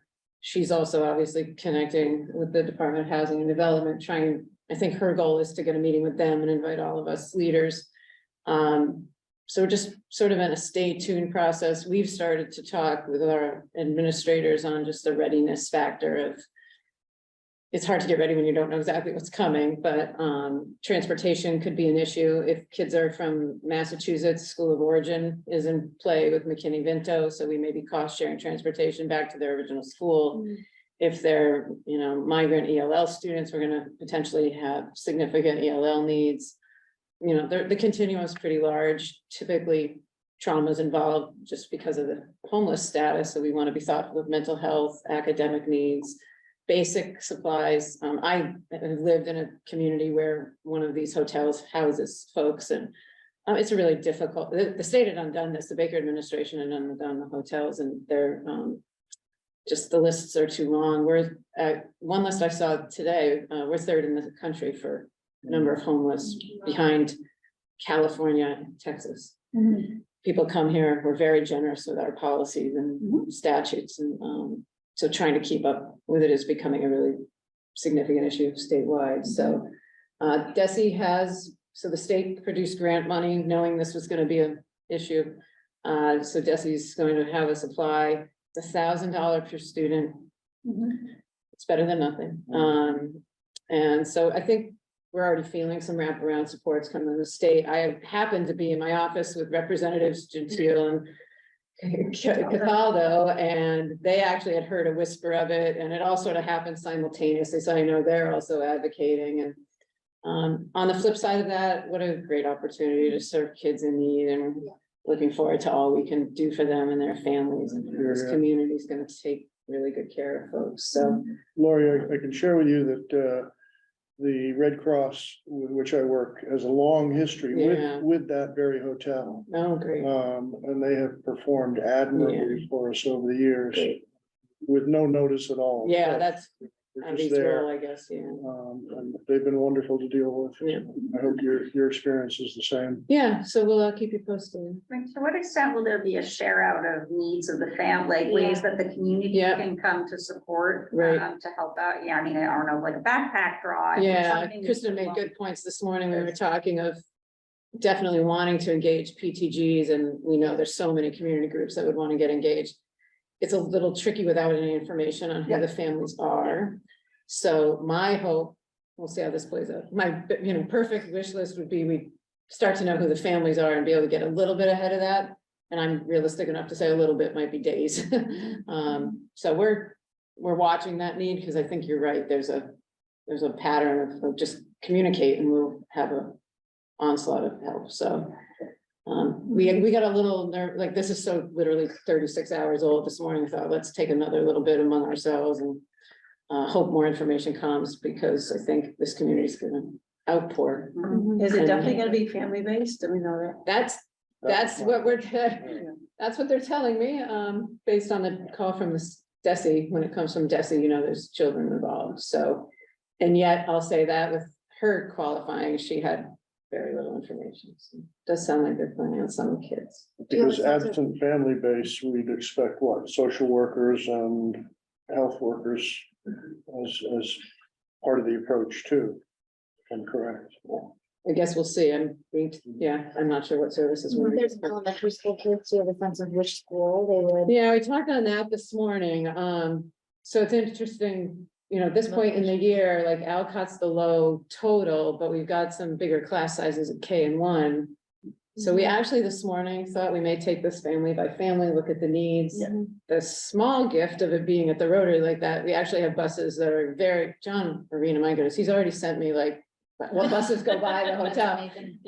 So two schools already go by the hotel, a third would be tricky, so we may take it as it comes, because we want to be sure kids are getting what they need and we don't overload any schools, or you don't want to create a class of 25 in first grade at Alcott just because you say they're gonna go to Alcott, so. Is it the whole hotel that? They don't know. She So quietly it could be whispered quite to a me few yesterday, well, don't worry about this, but they have capacity for 100, they have 100 rooms open. Okay, We don't always know what fruition will actually come of that. so it could be quite a few. It could be, Yeah. and it could Not be. not be. Right. Exactly. Well said. Usually they take over the hotel. They've done it a couple times in Boston. where they've Yeah, taken I over do the believe hotel. that is the intention. Yeah. Yeah. And then can you just talk about what it means if they go to their home school for transportation? Yeah. Yeah, so we, under McKinney-Vento, we have to do this now for any student. We tend to not have very many. If they lose their housing in their original community, and go to another community, whether they are in a shelter or they double up with someone else, McKinney-Vento assures them a place in their home school, with the theory that stability in school is a very important factor for kids where housing is transient. So if that's the family's choice, we work with the other school district to cost share that. We have to arrange the special transportation, which I'm gonna say out loud, my comment to them was, we're happy to arrange it if we can find a van and a bus driver, which is not an easy feat these days. There is some funding subsidy now, sort of like circuit breaker. You claim what you spend on homeless transportation, and then they subsidize it. Do you know what the percentages are? It's a lot lower. I'd say, I'm gonna guess 15-20%. Yeah, it's not much, Yeah. but it took them years to do anything. So we can submit that and get some reimbursement. This can get expensive very quickly. So we'll just keep you posted. Because these students will in turn, they'll be our students. If they decide to come to school Yeah. here because they're in the hotel, they can roll with us. Or they could pay for them. choose, if they're from Massachusetts, within reason. Yeah. We're not gonna cost share a trip to the Berkshires, but Right. something within reason, we will cost share that Okay. to the other communities, so. Right, So Dr. Hunter, have you heard of any other districts? Lately, not lately, but when Desi rolled the grant out to us and the commissioner made note of it at the last superintendent's meeting, I think we all sat there thinking, oh, this won't pertain to me. Because they made a note of saying the emergency, housing is Yep, yep. in crisis and here's grant funding, should you need it? And I know I sat there thinking, well, we don't have much to, so. yeah, I think they're just looking for good spots to house people. They've got history in some hotels. Yep. Okay. You know, it's great. And then you really hope it's very short term. Living in a hotel with a family is really not good. I So, feel like Bedford Bedford had- did. Yes. Yeah. yeah. It was an Econo Lodge in my community and my church and those people they were there for months and months and we got Bedford's very went on involved in for a couple supporting years. them. Yeah, that was one of the last ones they ended. Yeah. Yeah, is that I mean, do they give you any, will they give you any kind of idea of timeline? It certainly doesn't sound certain. I'm hoping if there's a meeting with housing and development, they can start to, the way Desi explained it, there's, just like us, there's a lot of privacy attached to the names in the list. And so allowing the list to get shared before the move seems to have some rightful process to it, so. I mean, we were today even talking like, technology availability, all our Yeah. enrollments are electronic, so we may need to go over there with computers, like just even thinking through.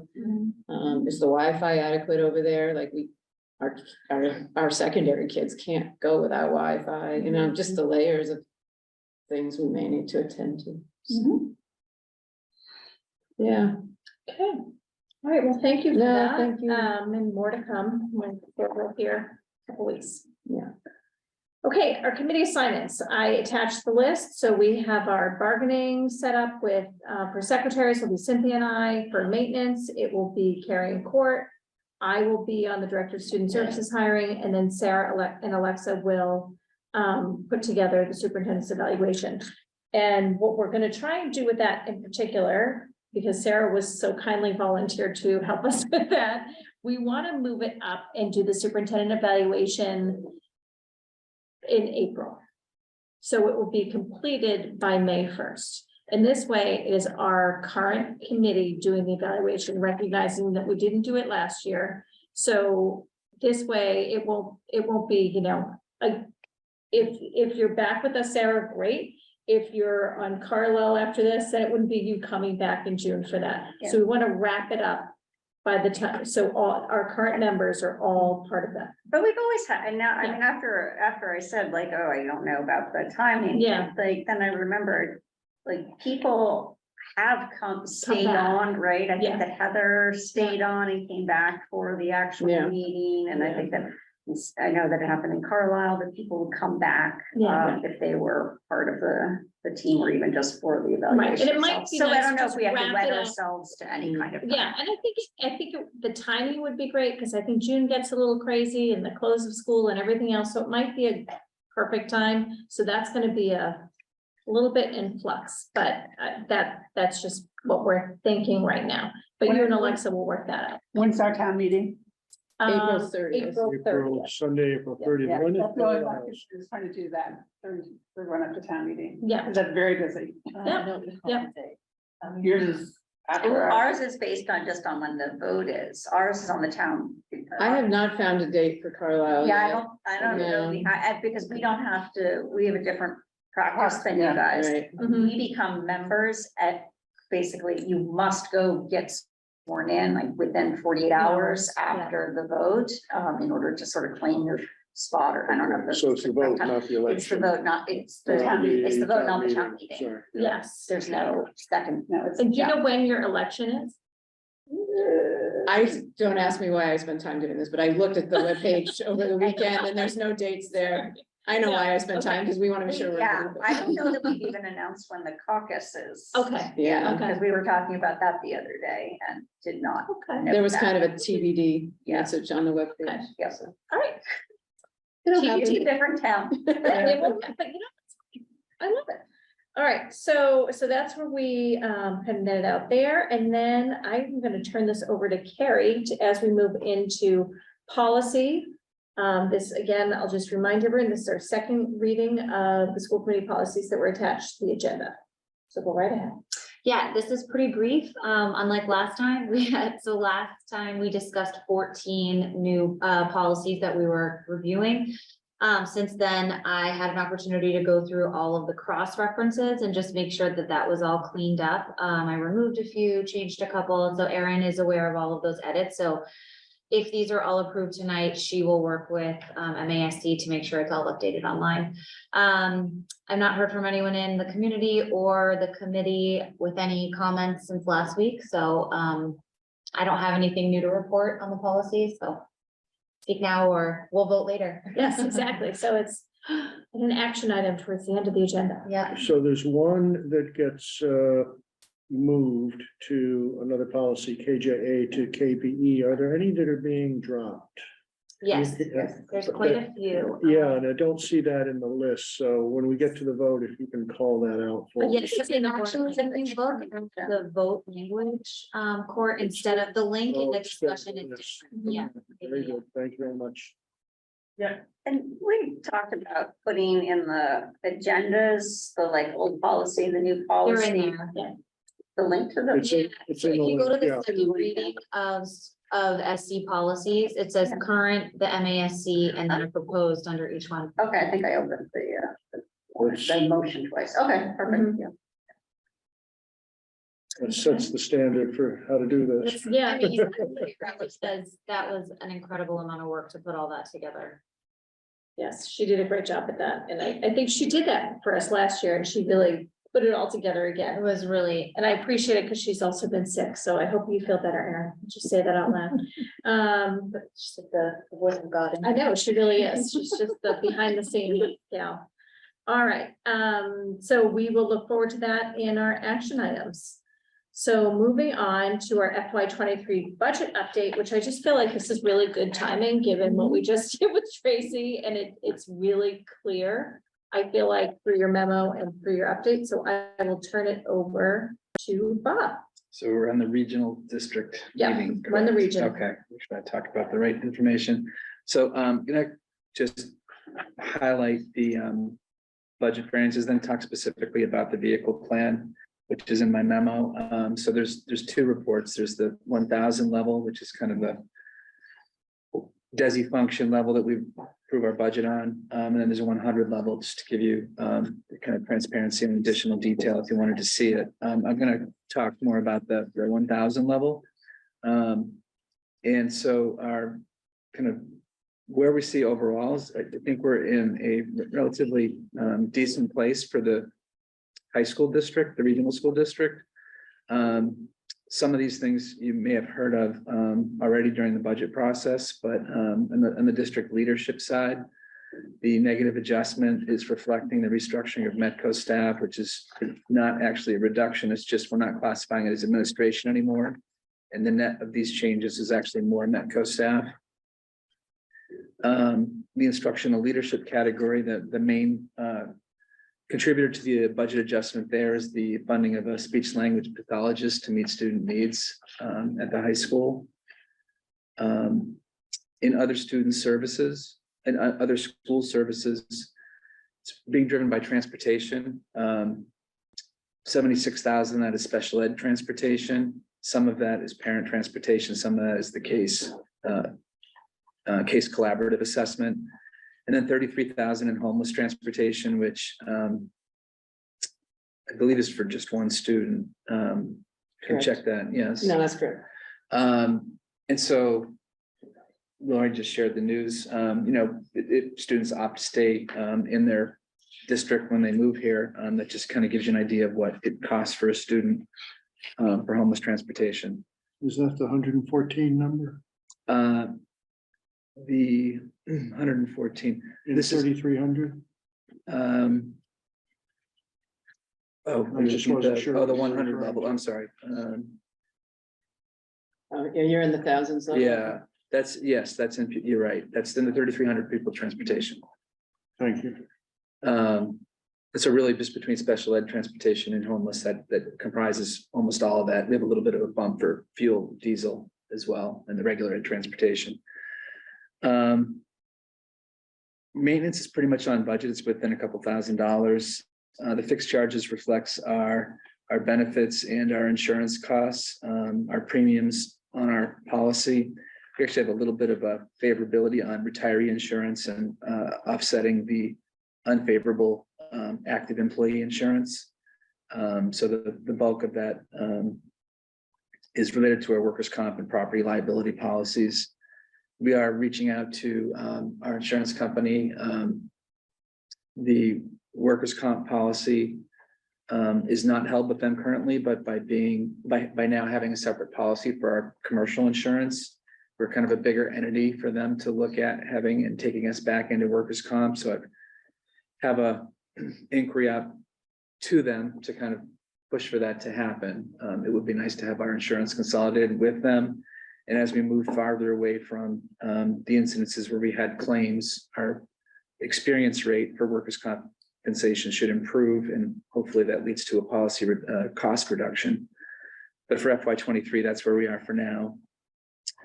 The fixed assets is fairly close to budget. I mean, the main driver there is, you might recall, we talked about the fact that we had to replace a rooftop unit compressor. You saw a crane at the school on a weekend. That was part of that effort. It's offset by a small savings on the vehicle budget, but really it's the increase is being driven by that rooftop unit repair. And then the last thing is the programs with other districts, which is essentially our out-of-district tuitions.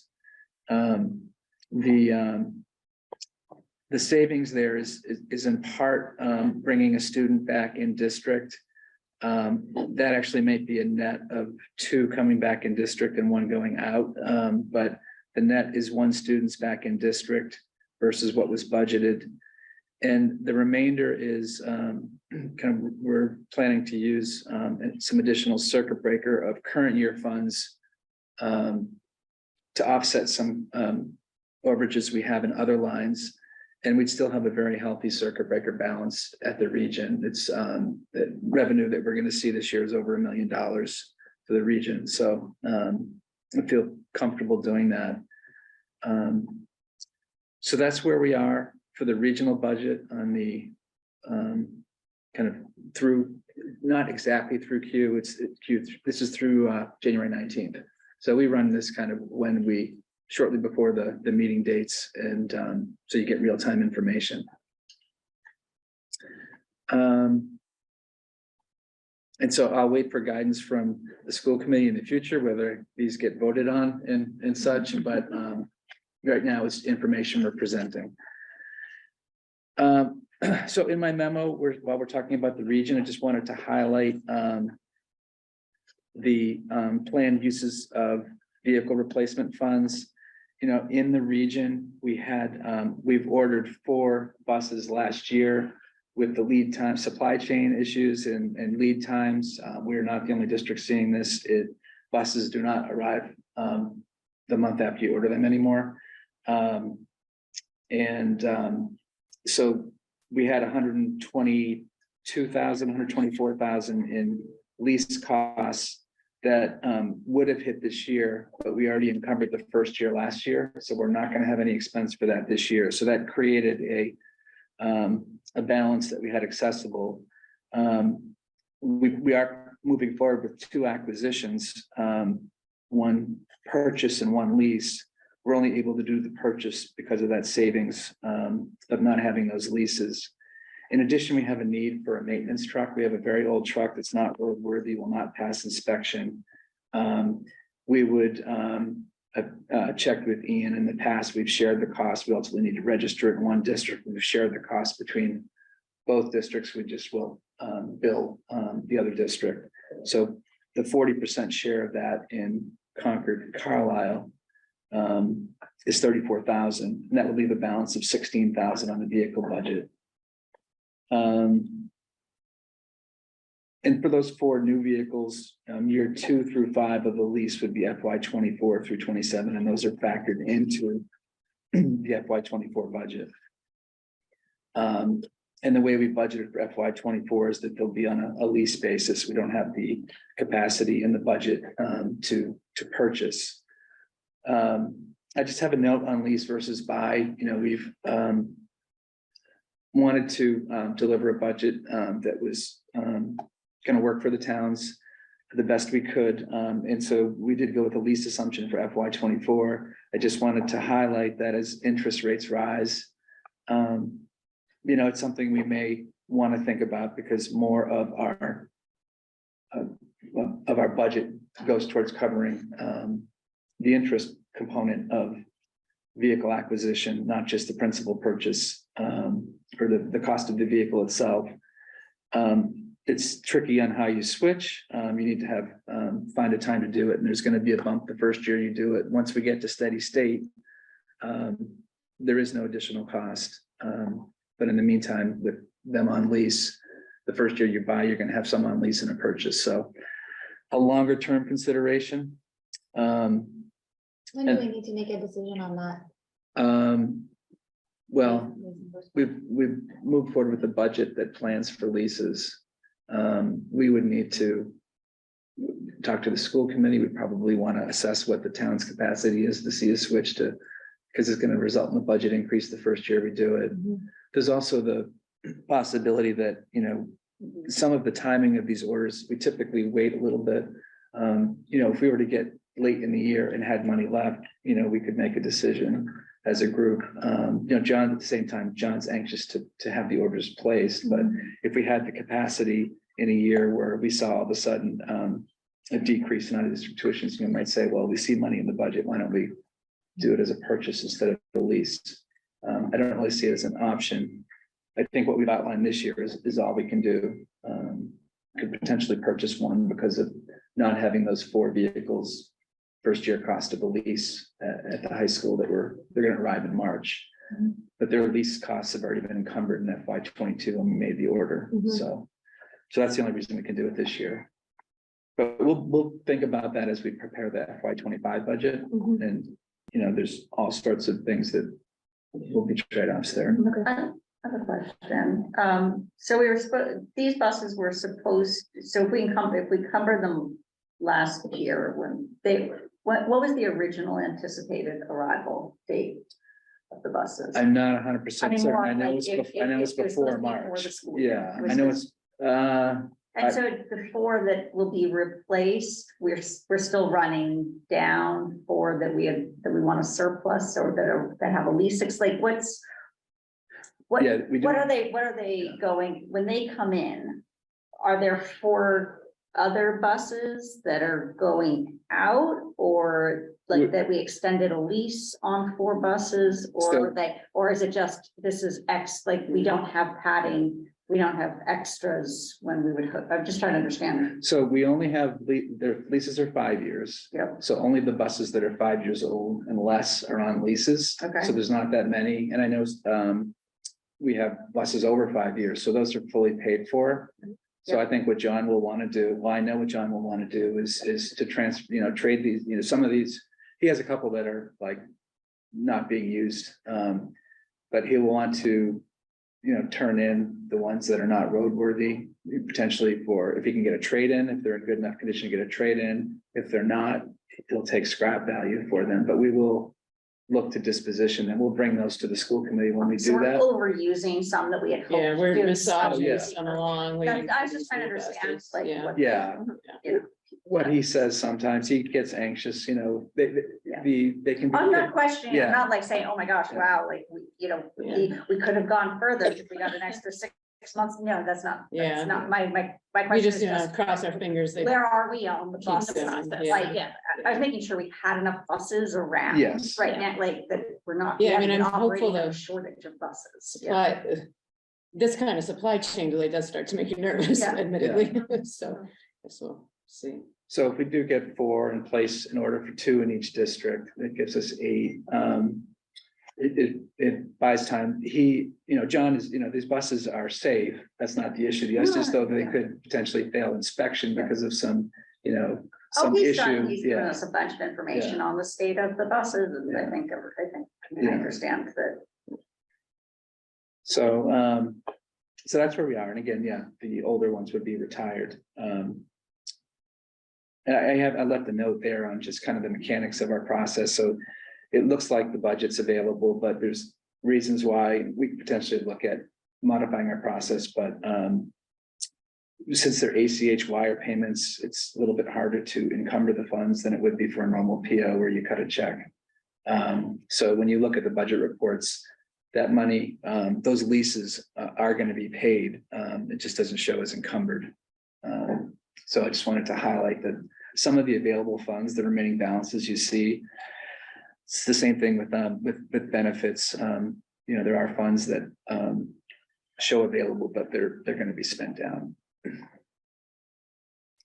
Is this a new problem, like the problem with the encumbering the funds? No, it's the way it's been done. It's always been a problem. Yeah. It's always been a.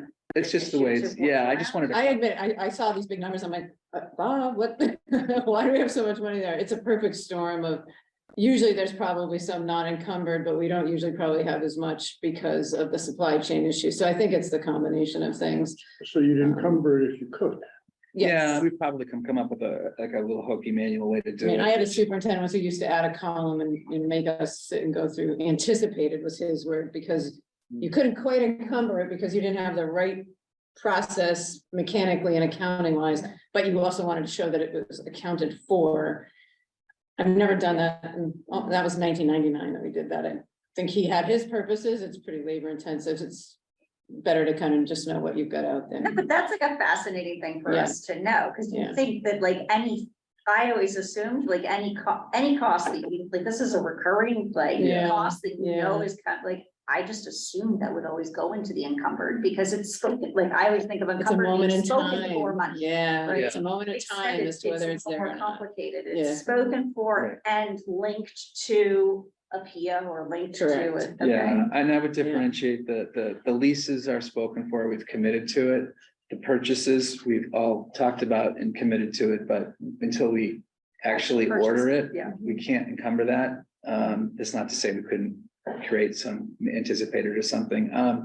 The benefits we will encumber next year. We're not going to do it the same way, and we'll have a process to encumber that because at the beginning of the year, we know how many people are enrolled. We should be doing that. And so to do it mid-year and change it, it's going to be a little bit much. So that is something that you'll see encumbered next year. So which of our 1,000 level is where those yet to be encumbered live right now?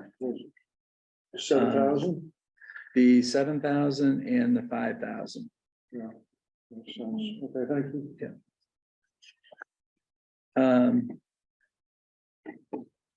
That's the report on the region. Okay, any other questions for Bob on the region? I have a question. I mean, looking at the warrants, I have a question. Just last year, I think it was last year, Jared kind of referenced a sophisticated formula for allocating Ripley expenses between, like, for heating and cooling and all of that kind of stuff. I'm not asking on the spot, can you show me this formula? But at some point, like, can the school committee know how that's, because just to understand how, because I remember he talked about, like, I take out the gym and I take out. Yeah, he had a square footage model Yeah, based on square footage here, based on spaces used for both region and Yeah, CPS yes. that he then divided by enrollments.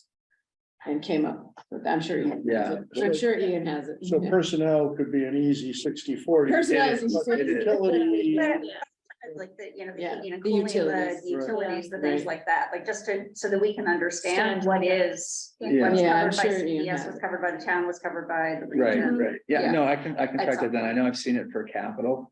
I can. Yeah, no, look this into was that. at utilities and like we didn't charge Carlisle for the gym space that only CPS kids are using, so. Or the steam, Yeah, lab. yeah, steam lab, same everything thing. else Yeah. over there. Yeah, so, If you look at it overhead, it's like a third, yeah, you know? yeah, no, it matters, we wouldn't.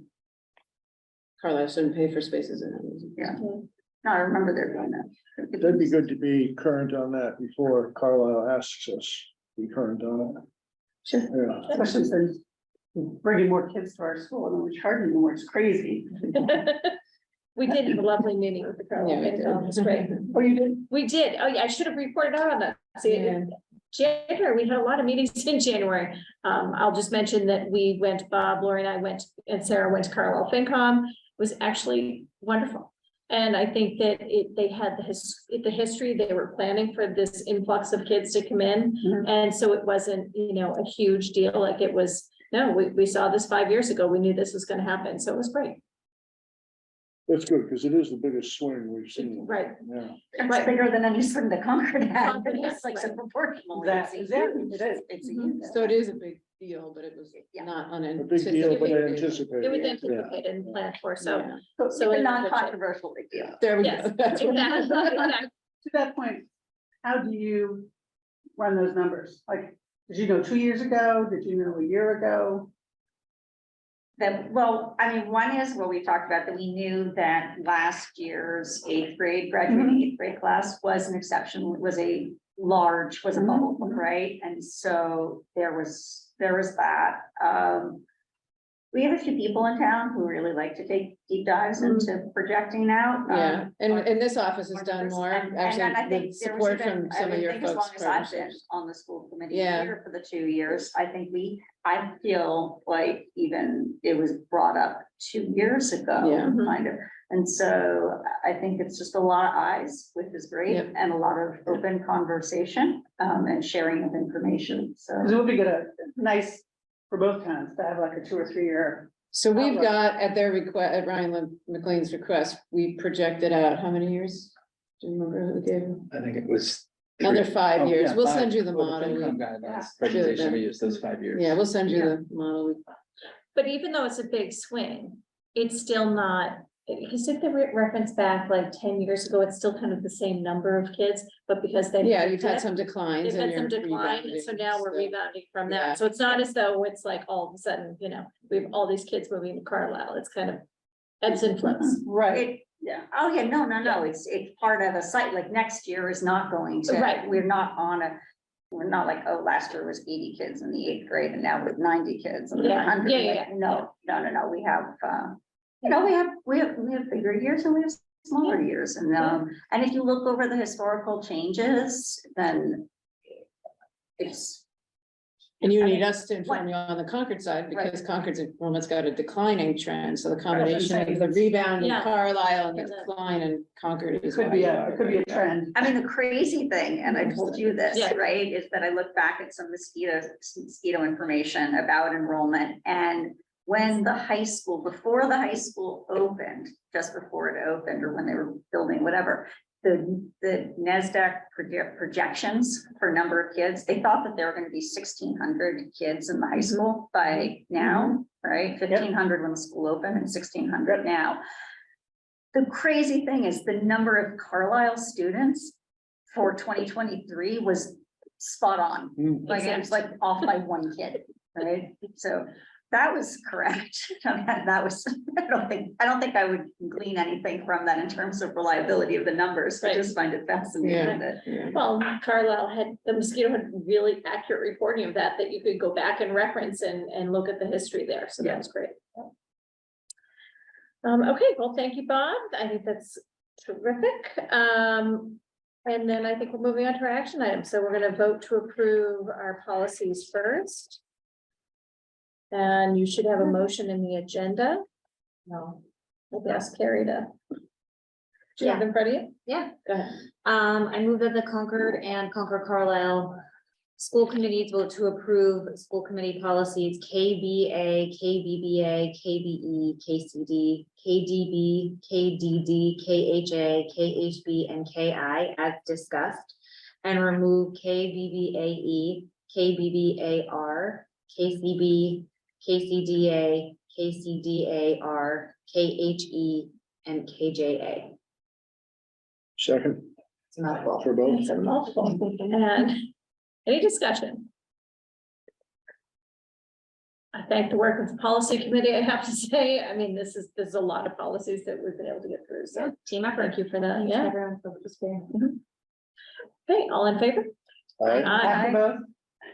Okay, approved. All right, and then we have a vote to surplus the vision machines, and I believe these are the vision testing machines at the high school. And if anyone has Just for the that, region, right? just for the region, yes, because we have to do Or it separate. You, We could Aaron vote for suggested both. you could do both and then not have to do the Concord. It's really up to you. Well, why not? Because Oh, at it's one for point both. we We could do pulled, both. It is for I both. think we pulled it just to the region, to the joint.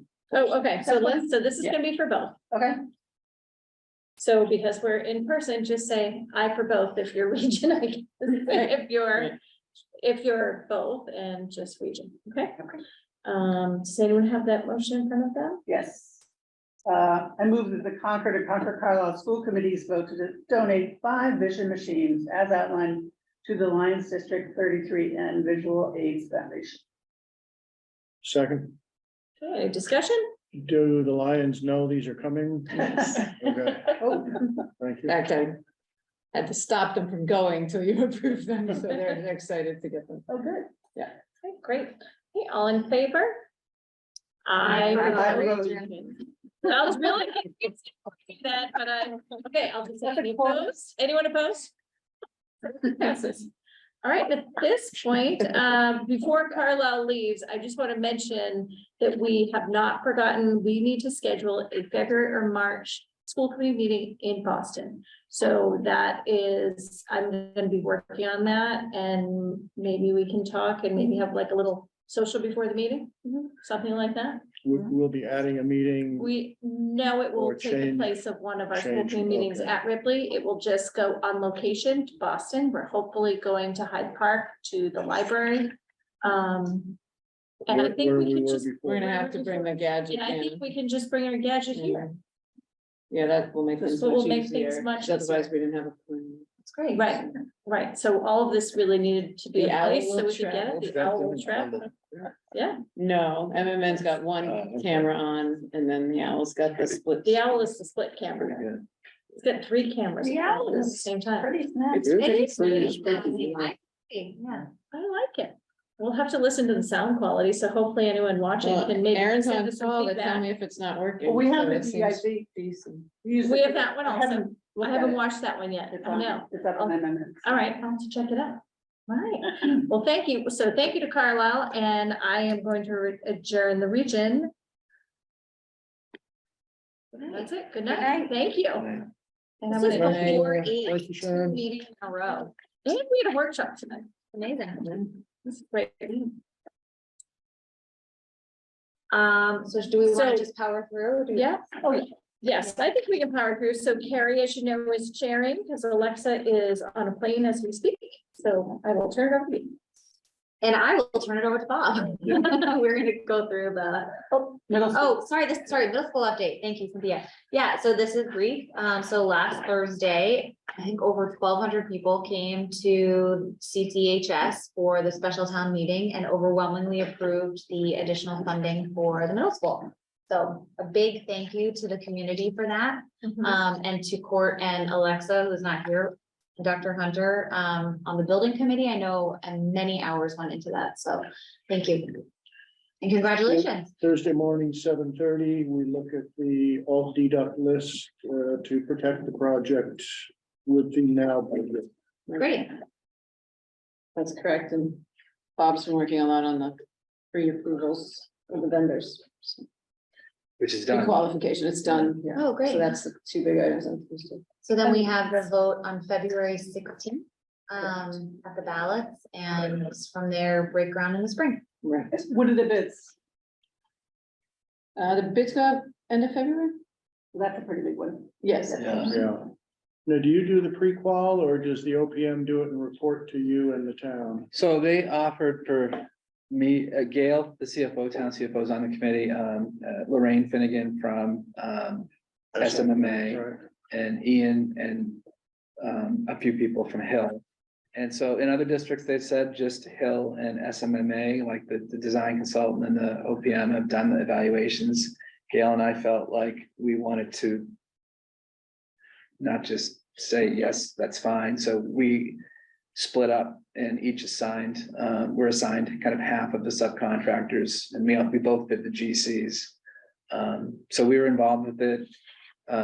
In certain cases, we were, kind of deferred to their professional opinion, but these packages were standard. So we were pretty involved. I was with half the trades and Gail half the trades, and we also got to hear what the evaluations were for each. So it was an interesting process, and Ian will share more about it tomorrow. Not, most people were pre-qualified, but some were not. So Good. but I think a pretty good pool. Anything else on middle school? Well, we're hopeful that bidders are looking for 2024 work. Yep. Nice response to the pre-calls, so it's promising. So Sharon's kids are distracted. You want to wait? They're gone. Okay, so the next item is Bob's budget update. And so I'll run through the same things as I did for CPS. I also just wanted to say, thank you for your patience as this came out a little bit late. I think, I appreciate Lori and the chairs giving me information that and suggestion to put a little bit more detail on the vehicle replacement to outline it. I think it's easier to get that to people up front instead of having questions in a meeting. So hopefully that was helpful.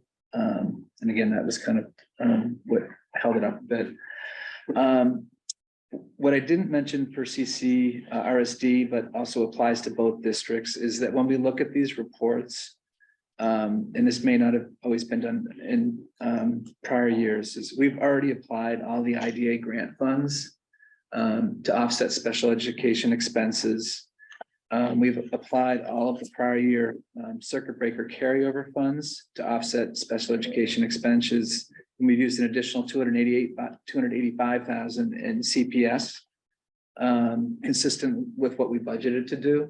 So we've applied circuit breaker, applied IDA. In addition, we've applied essentially all of the special ed ARPA funds. There's a small amount of ARPA funds for supplies and materials left. And essentially all of the ESSER 2 funds have been spent down. ESSER 3 funds have been allocated to be used as we planned and communicated in our budget presentation, leaving the FY24 amounts available. So I just did want to highlight that when you think about, we've talked about a little bit of budget pressure. We do have it eased a bit, and it's helping us. These things, particularly the ESSER funds and the SPED ARPA, are helping us manage this in FY23. So just some context for, our balances are apparently manageable at this point. But as we get through the year, you're going to see we're not going to be able to apply these funds anymore. So at the CPS level, the items I kind of highlighted for where the budget adjustments were, the most significant is in instructional leadership, a teaching and learning category. The majority of that is related to classroom teacher salaries due to savings on replacement hires, also on leaves of absence, where we're typically replacing with a lower cost teacher. And some of those actual costs for the subs will show up in a different line. We also have that's offset by additional special education tutors and assistants to support our intensive needs programs and students in those programs. We've added a BCBA full-time, and that's in the medical therapeutic line. That's also offsetting that teachers, the decrease to teacher salary increases. So on a net impact, the decrease in instructional leadership is about $165,000. And that's offset in other lines, most significantly in other school services. For transportation, $49,000 of that is for special education transportation, which is our case transportation assessment. And we also have a one-to-one nurse for a student that requires a nurse for transportation for $32,000. The fixed charge increases is essentially our insurance costs for workers' comp and property and liability, which you may recall we talked about during our look at the budget. And then there's relatively small variances in community services and fixed assets. And then in programs with other districts, we have an increase of $42,000. When you look at, which doesn't fully kind of reflect where we are there. If you look at the last column on the far right for remaining balance, we have a deficit of $199,000 for out of district, for programs with other districts, primarily out of district tuitions. We're planning to use an additional $100,000 in current year circuit breaker to offset this. We will evaluate whether there's opportunities in savings later in the year to help offset it. Excuse me. And we anticipate being able to offset the remaining 100,000 through identifying some reductions to other budget lines, which that work is started. It's not yet completed. So I do think overall we're in okay shape from the fact that we're able to kind of leverage the ESSER funds, the SPED ARPA funds. You know, there's still unknowns. We don't know, you know, if teachers are going to be out on leave, and we'll need to cover that and be paying them while they're on leave in a long-term sub. You know, so we're in January. We'll have more of a comfort level as we move forward.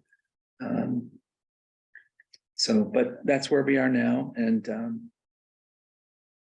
you know, schools are fluid entities. This is a point in time, and we'll adapt and give you updates as we move forward. You know, when we got to guideline last spring, which you'll remember took a while, there was an awareness that we could and would likely need to use some of those funds, which is partially why you're looking at a 5% increase for 24, because there are no funds there to count on, ESSER, certainly, other than what we identified. That's not just sitting there waiting to fill holes for us. We've got to be careful with circuit breaker. We're trying to be thoughtful that we don't dip too deep into that. So one story becomes the next year to year. So do you anticipate that we'll have an FY 24 discussion at our next school committee meeting after the FinCom meets on Thursday? I think that was Alexa's intent. Okay. It may depend if it's productive or what comes of it, but yeah, I'm certainly we'll report out. We've been going back through FY 24. We spent a lot of time on that this morning to see what we can find. So we'll have some information. What's this year's circuit breaker? You said that. So Well, we Yeah. carried over 400, and I don't know the exact number, but somewhere between 400 and 500,000. And that's all applied, you said. That's all applied, plus an additional 285,000 has been applied, Right. which was what was budgeted. We budgeted to use 725. But the revenue we're receiving this year is in the 900 range. So we budgeted to increase our usage. It would be nice to carry over a full amount, but we're not gonna be doing that. So it's 900K less 285 or? No, less 100 that he may recommend applying Yeah, I Against- plan to use 100 of the 900. against. Okay, so we have a 900. balance of around 8? Well, we don't yet, but we will by the end of the year. No, I'm saying Yeah. that's your The expectation. hope Yeah. for carryover. That's the hope for carryover. Okay, I mean, I've, you know, you'll see we're 199,000 over for programs with other districts. We're assuming we'll use 100. If we're able to find savings in other lines, I don't mean to say that's kind of, I'm just gonna take it for granted. I mean, we need to identify it, but that would mean we don't need to use another 100 of circuit breaker. Mhm. Yeah, your intentions are not your commitments to. I guess that's what I wanted to be sure you Yeah. heard, is we Yeah, do we- go back to the I want you to know 24 we heard that, discussion. yeah. We're Yeah. dipping into stuff that Right. we were stably not using. So, and we knew it, and that's fine, but I don't know that that's the pattern we want to hold, Yeah. which is why the 5% is fine right now. And I, you know, we have a significant variable. Okay, so- That could be occurring, this new students moving to district that, you know, just Yeah. adding Did not students plan by for it, themselves, regardless of whether they need any Yeah. We support. can't really quantify. Oh, no. that. Right. Yeah. I just wanted Yeah. right Yeah. now with the Yeah. snapshot. I just have a question on, there's a line to a professional development line that basically zeroed out almost. Line 2, 3, 5, 6. I'm just wondering, there's other professional development lines. Yeah, there was a professional development line for substitutes, which I just moved to the substitute line. I just took the money and said, let's, No, it's 2356. That's a separate line. yeah, I believe it's professional development, substitute teachers to pay. The for one substitute- below that. Oh, okay. Special ed conferences, workshops, I'm reading Bob's notes. But it's zeroed out Um, essentially. Oh. That's what kind of like. We had other funding for that, so we were able to borrow some of that. Okay, Or, a year ago, Debbie made a budget. She'd been here 5 seconds, so some of the sped lines we've been able to revisit for PD, not for tuitions, but for other things that she put in for and either use other funds or lower those numbers a little bit. Yeah, so she does have fund access to Yeah, she other has other funds. funds. and then just a question on, you mentioned it briefly, the 360K reduction on classroom teachers. Mhm. That was caused by, So it's a combination of savings on replacement hires. I know a lot of that was A at lot the of middle it is school. Yeah. In fact, the majority was at the middle school. But it's also, there are some teachers who are on leave, who are unpaid leave and being replaced by substitutes at a lower cost, long-term subs at a lower cost. unpaid leave. Yeah, there's also some unpaid leave that, Okay. Okay. We hired very carefully last spring. We knew the budget was tight and where we had an outgoing veteran. It all didn't, we had some retirements that didn't come to fruition, but the ones that did, we were very, very careful. And if we could hire a less experienced person and use the delta to help offset some other things that happened, we were probably the most intentional we've ever been about that. So a good portion of it's that. I believe one of the positions also was ESSER fund, was budgeted as ESSER funded, and, so we had some offset from that, in the language-based program. And then the one other question was the instructional software line, doubled. 93 to 194. That's just how you're tracking it, Bob, right? Yeah, I think there's 2 instructional software accounts and. Okay. Is it 2451 and 2455? So 2453, actually that's, Oh, I see, one went down, 7. Yeah, I see. It's just the way we're logging them. Okay.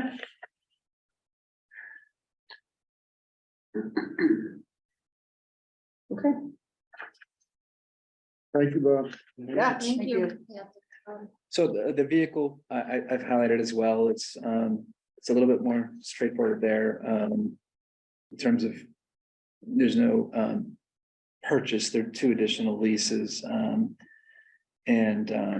I've kind of outlined what the use of those funds would be for the year for CPS. And when we look at the FY24 budget, we did move towards a lease assumption. So there was a little bit more capacity this year. We hadn't fully moved to the lease assumption. I think there was some hope that we might be able to transition back to a purchase one, but we did make a decision during this year's budget process to make an assumption of leases for FY24.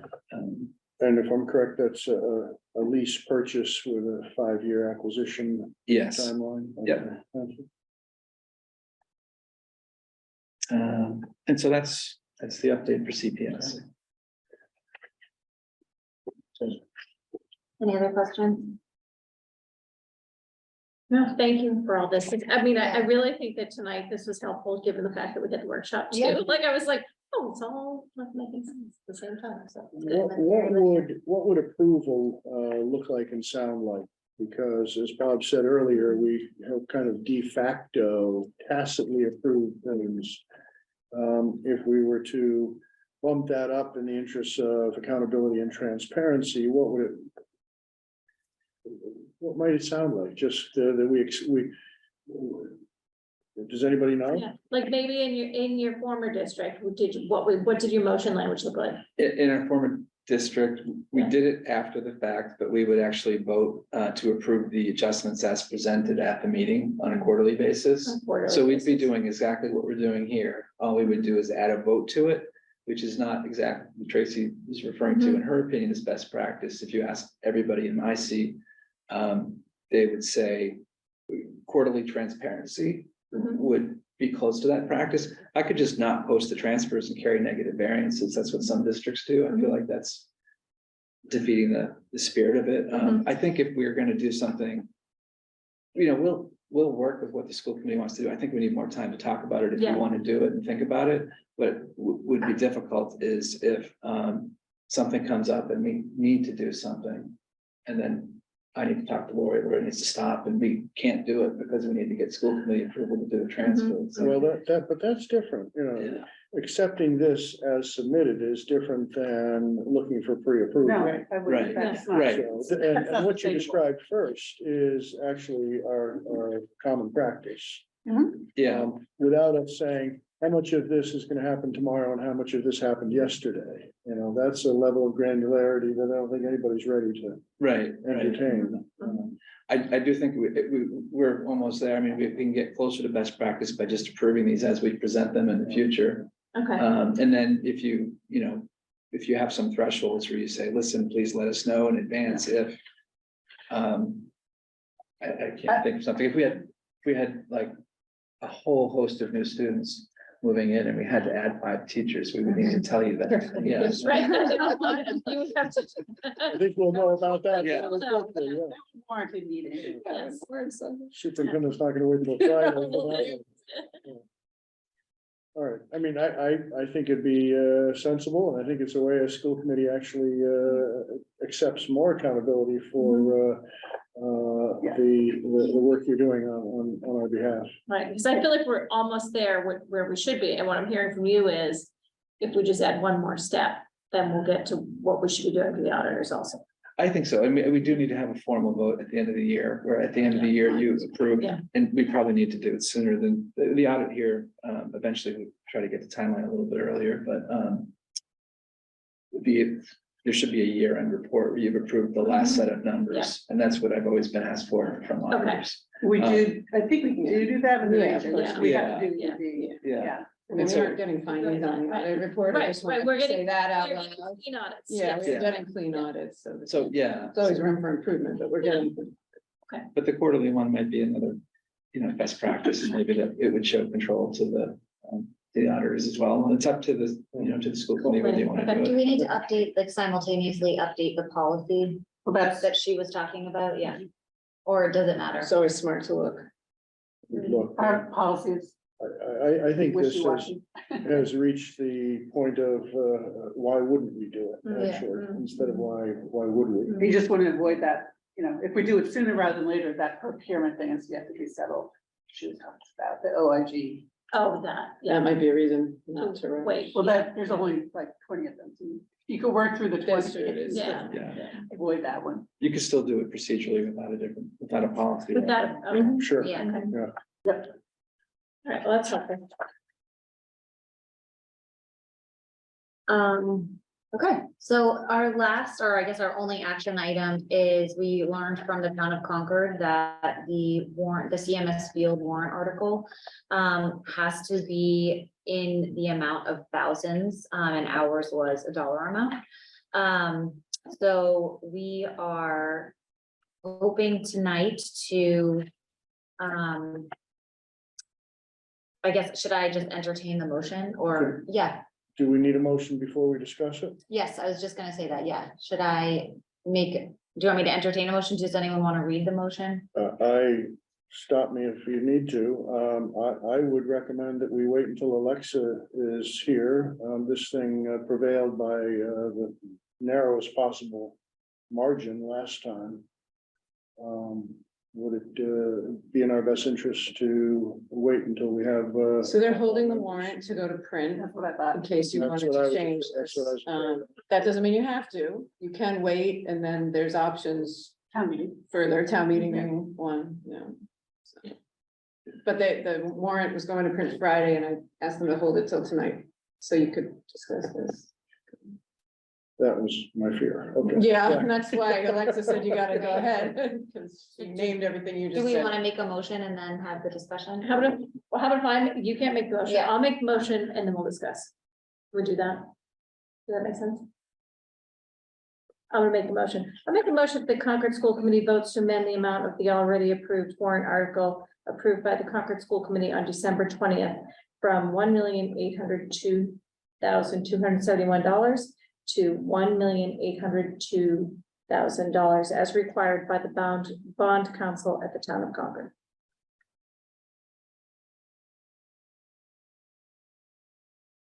Is there a second? Can I second it? I can't second. Yeah, I think. I think you can Oh, say second, I'll second. yeah. I tried to articulate my reasons for not supporting this. My abstention last time was an expression of my intent to not oppose it either. I don't want to oppose the will of this committee, but I don't see this as an appropriate motion on this school committee's part at this time.